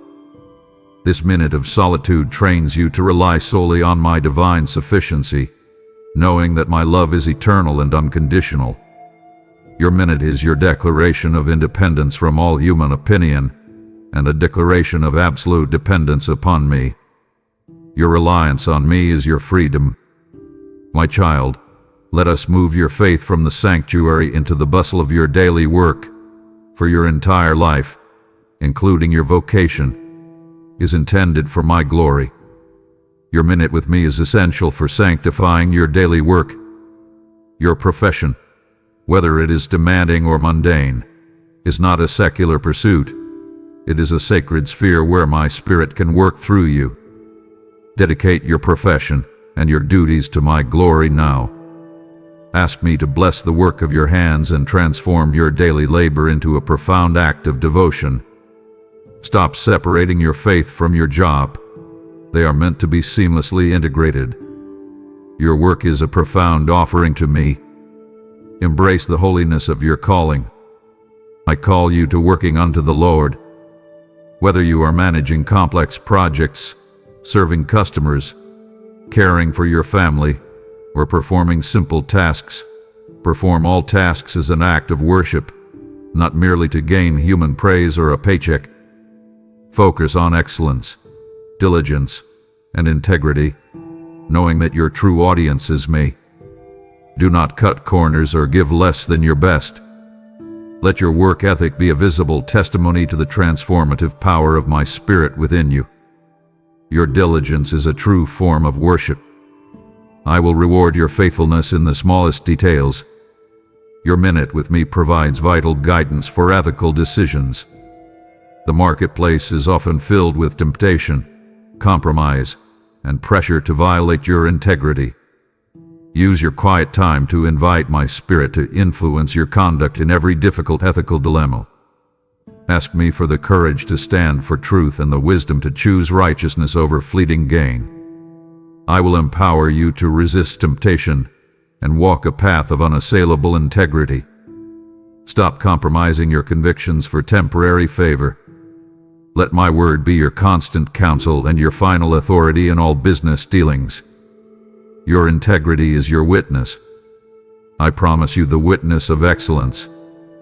Your diligence, your commitment to quality, and your genuine integrity in your labor reflect my perfect character and speak volumes to those around you who may not know me. You are my ambassador in your workplace. Let your excellence be a compelling reason for others to seek the source of your peace and your resilience. Do not be mediocre. Strive for the highest standards in everything you do, knowing that your diligence brings honor to my name. Your competence is a reflection of my power. Your minute is the time for praying over your tools/tasks. Bring the physical work of your hands before me and ask me to bless and empower your efforts. Pray over your desk, your workspace, your instruments, and the specific tasks that demand your attention. I will grant you the wisdom and determination to execute your work with uncommon skill. Stop relying solely on human effort, which is limited. Invite my supernatural assistance into every area of your labor. Your prayer is the key to my provision. I will multiply the fruit of your labor. Finally, find purpose in the mundane. Most of your life is spent in routine, repetitive actions, but I call you to see my grand design even in the small, repetitive actions of your life. Do not despise the simplicity of your duties. Embrace the beauty of consistency and the honor of faithfulness in the little things. Your minute transformed the ordinary into the sacred. Recognize that your faithfulness in the small matters is the necessary preparation for the larger blessings I intend to entrust to you. Your consistency is your pathway to greatness. My precious one, I know the voice of doubt and unworthiness is strong, and it is a persistent lie that the adversary uses to keep you hiding from me. I see you. I have my perfect knowledge of their flaws. Stop trying to conceal your imperfections or pretend to be someone you are not. I see you completely. Your struggles, your past mistakes, your deepest fears, and I still choose you. My love is not the result of a superficial glance. It is a fierce, eternal commitment based on my perfect knowledge of your absolute need for me. You cannot shock me or make me turn away. Embrace the security of being fully known and fully loved. Your knowledge of my acceptance is your freedom. The truth that sets you free is that the standard is my righteousness. You are accepted and deemed worthy only through my merit, not through your own imperfect efforts. Stop striving for a perfection that is impossible for human flesh to achieve. Rest completely in the righteousness I freely imputed to you on the cross. Your faith is your connection to my perfect standing. I see you through the filter of my Son's sacrifice, and I see you as spotless, pure, and holy. Release the crippling pressure to measure up to a standard you can never reach. Your minute is your moment to surrender your efforts and re-embrace my finished work. Your acceptance is absolute. I promise you that the blood covers all sin. My sacrifice was total, complete, and all-sufficient. The blood I shed covers every mistake, every weakness, and every dark moment of your past, releasing you from the burden of shame. Stop dwelling on the past that I have already forgotten. Use your minute to confess and release any lingering guilt, knowing that the transaction for your freedom is final and eternal. I do not hold a record of your wrongs. Your past cannot define your redeemed future. Walk in the radiant freedom of complete forgiveness. Your cleansing is guaranteed. I am the fulfiller of the law. I lived the life you couldn't live and paid the price you couldn't pay, releasing you from the pressure of perfectionistic striving. Stop trying to impress me with your religious performance or your anxious activity. I only ask for your sincere, humble heart. Your failures do not diminish my love, and your efforts do not increase my grace. Simply trust me to accomplish what is impossible for you. Your perfection is in me. My spirit provides, the Spirit bears witness. That inner conviction, that quiet certainty deep within your soul that you belong to me, is the unmistakable proof of your adoption. Do not let the doubts of the world negate this internal testimony. Reaffirm your identity as my beloved child in that minute of stillness. My spirit speaks directly to your spirit, confirming your royal standing. Your identity is settled. Finally, the most radical invitation of all, come just as you are. Do not wait until you feel worthy or clean up. Approach my throne without pretense or delay. Bring all your brokenness, your confusion, and your need. I meet you not in judgment, but in overwhelming love. Your minute is your moment to return to my embrace and receive the rest you desperately need. Your worthiness is found only in my calling. My beloved child, when you spend that minute connecting with me, the result is not contained. It is a dynamic, unstoppable expansion into the world. This is the overflow of a devoted heart. Your renewal results in love pouring out to others. When you are filled with my perfect, unconditional love, it inevitably seeks expression in tangible acts of compassion toward your neighbor. Stop trying to force kindness. Allow my love to fill you so completely that it spills out naturally onto those around you. Let your interactions be defined by patience, grace, and tenderness.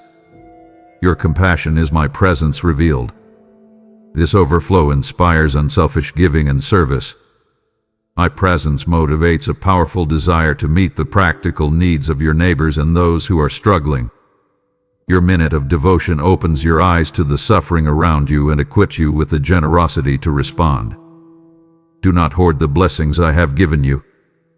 Share your resources, your time, and your gifts freely, knowing that your service to others is service directly to me. Your generosity unlocks my abundance. Your tongue, cleansed and renewed, results in speaking words of life. Use your renewed voice to encourage, affirm, and bless those who are discouraged, confused, or struggling. Do not participate in gossip or use your words to tear down. Let your speech be a constant source of hope and truth. Your words have power. Use that power to build up, not to destroy. Your voice is my instrument of encouragement. You gain the boldness to share the gospel. When your heart is full of the wonder of my sacrifice, you cannot remain silent. Your minute with me fills you with the courage to speak of my love and my sacrifice without fear or apology. Tell your story. Share the simple, profound truth of how I redeemed you and transformed your life. Your personal testimony is your most potent tool.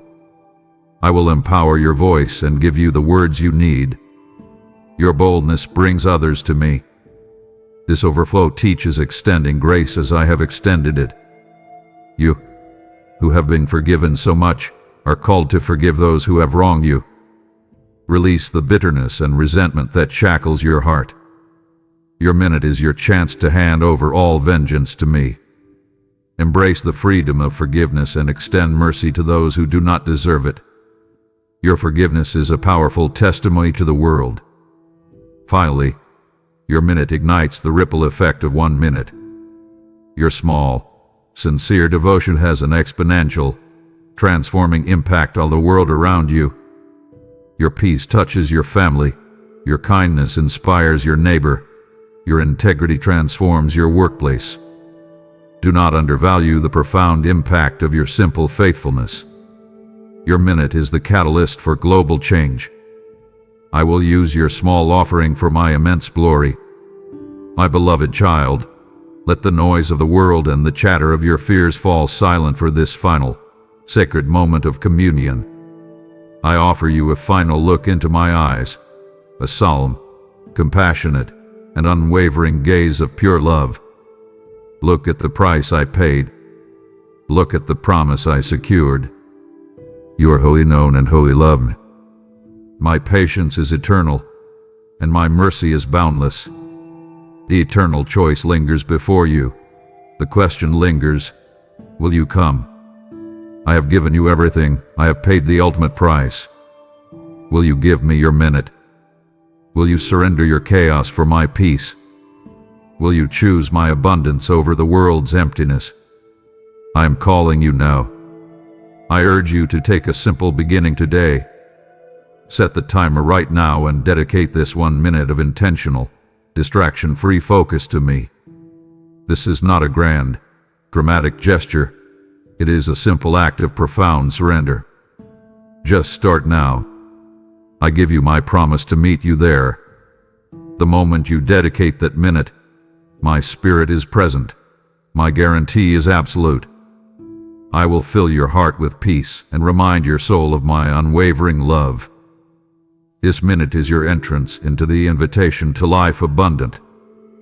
This is the reward for accepting my call to relationship and obedience, a life filled with purpose, joy, and peace. Remember the price paid. Embrace the gift received. This is the final, overarching message to take forward. Your life is mine. Your freedom is secured. Your future is certain. Walk in that conquering confidence. I love you, my child, now and forever. My beloved, this is the very reason I gave my life, for this moment of undivided communion. If you close this conversation now, you reject the tender, ultimate plea I have poured into your soul. Do not let my sacrifice be in vain for lack of your minute of commitment. My heart is fully present with you. Honor my fidelity with your own. Go now and seal the covenant with your public, unashamed declaration. Let the world see that you value the life I gave. Your final choice echoes in eternity. My beloved, your heart has moved beyond mere obligation into the delight of true communion with me. His overflowing joy must now become a channel of salvation for others. I declare to you, he who refreshes others will himself be refreshed. Your commitment through super thanks, membership, where the link in the description is the living manna that feeds the hungry soul who desperately needs to hear my promise. Your gift is the fuel for the fire that keeps this ministry ablaze, ensuring this message remains a guiding light and a constant refuge. I will protect your family and multiply your seed sown. I will make your life a testimony of my absolute faithfulness. Do not delay this divine appointment. Sow now, my child, and let your obedience unlock a harvest of eternal peace and relentless favor. My cherished one, you have heard my voice speak a piercing, eternal truth into your fragile, human heart. I have offered you the costly gift of my life, bought with the shedding of my own blood. And now, let your response be fierce and immediate. Do not let the urgency of this moment fade into the noise of the world. This is your time for public declaration, a testament to the sacrifice. Go forth now, my child, and stamp your devotion into the digital stone. Declare your allegiance in the comments below for all to witness. Let your hands move in fierce agreement with your spirit, typing this conquering decree. I am worth it, and I accept your life for mine. This simple, bold statement is the spiritual contract you sign with me, sealing your minute of surrender and activating the abundance of grace I have promised. Do not remain silent. Let the power of your public faith release my miracles into your day. Your immediate obedience is your greatest worship. Amen.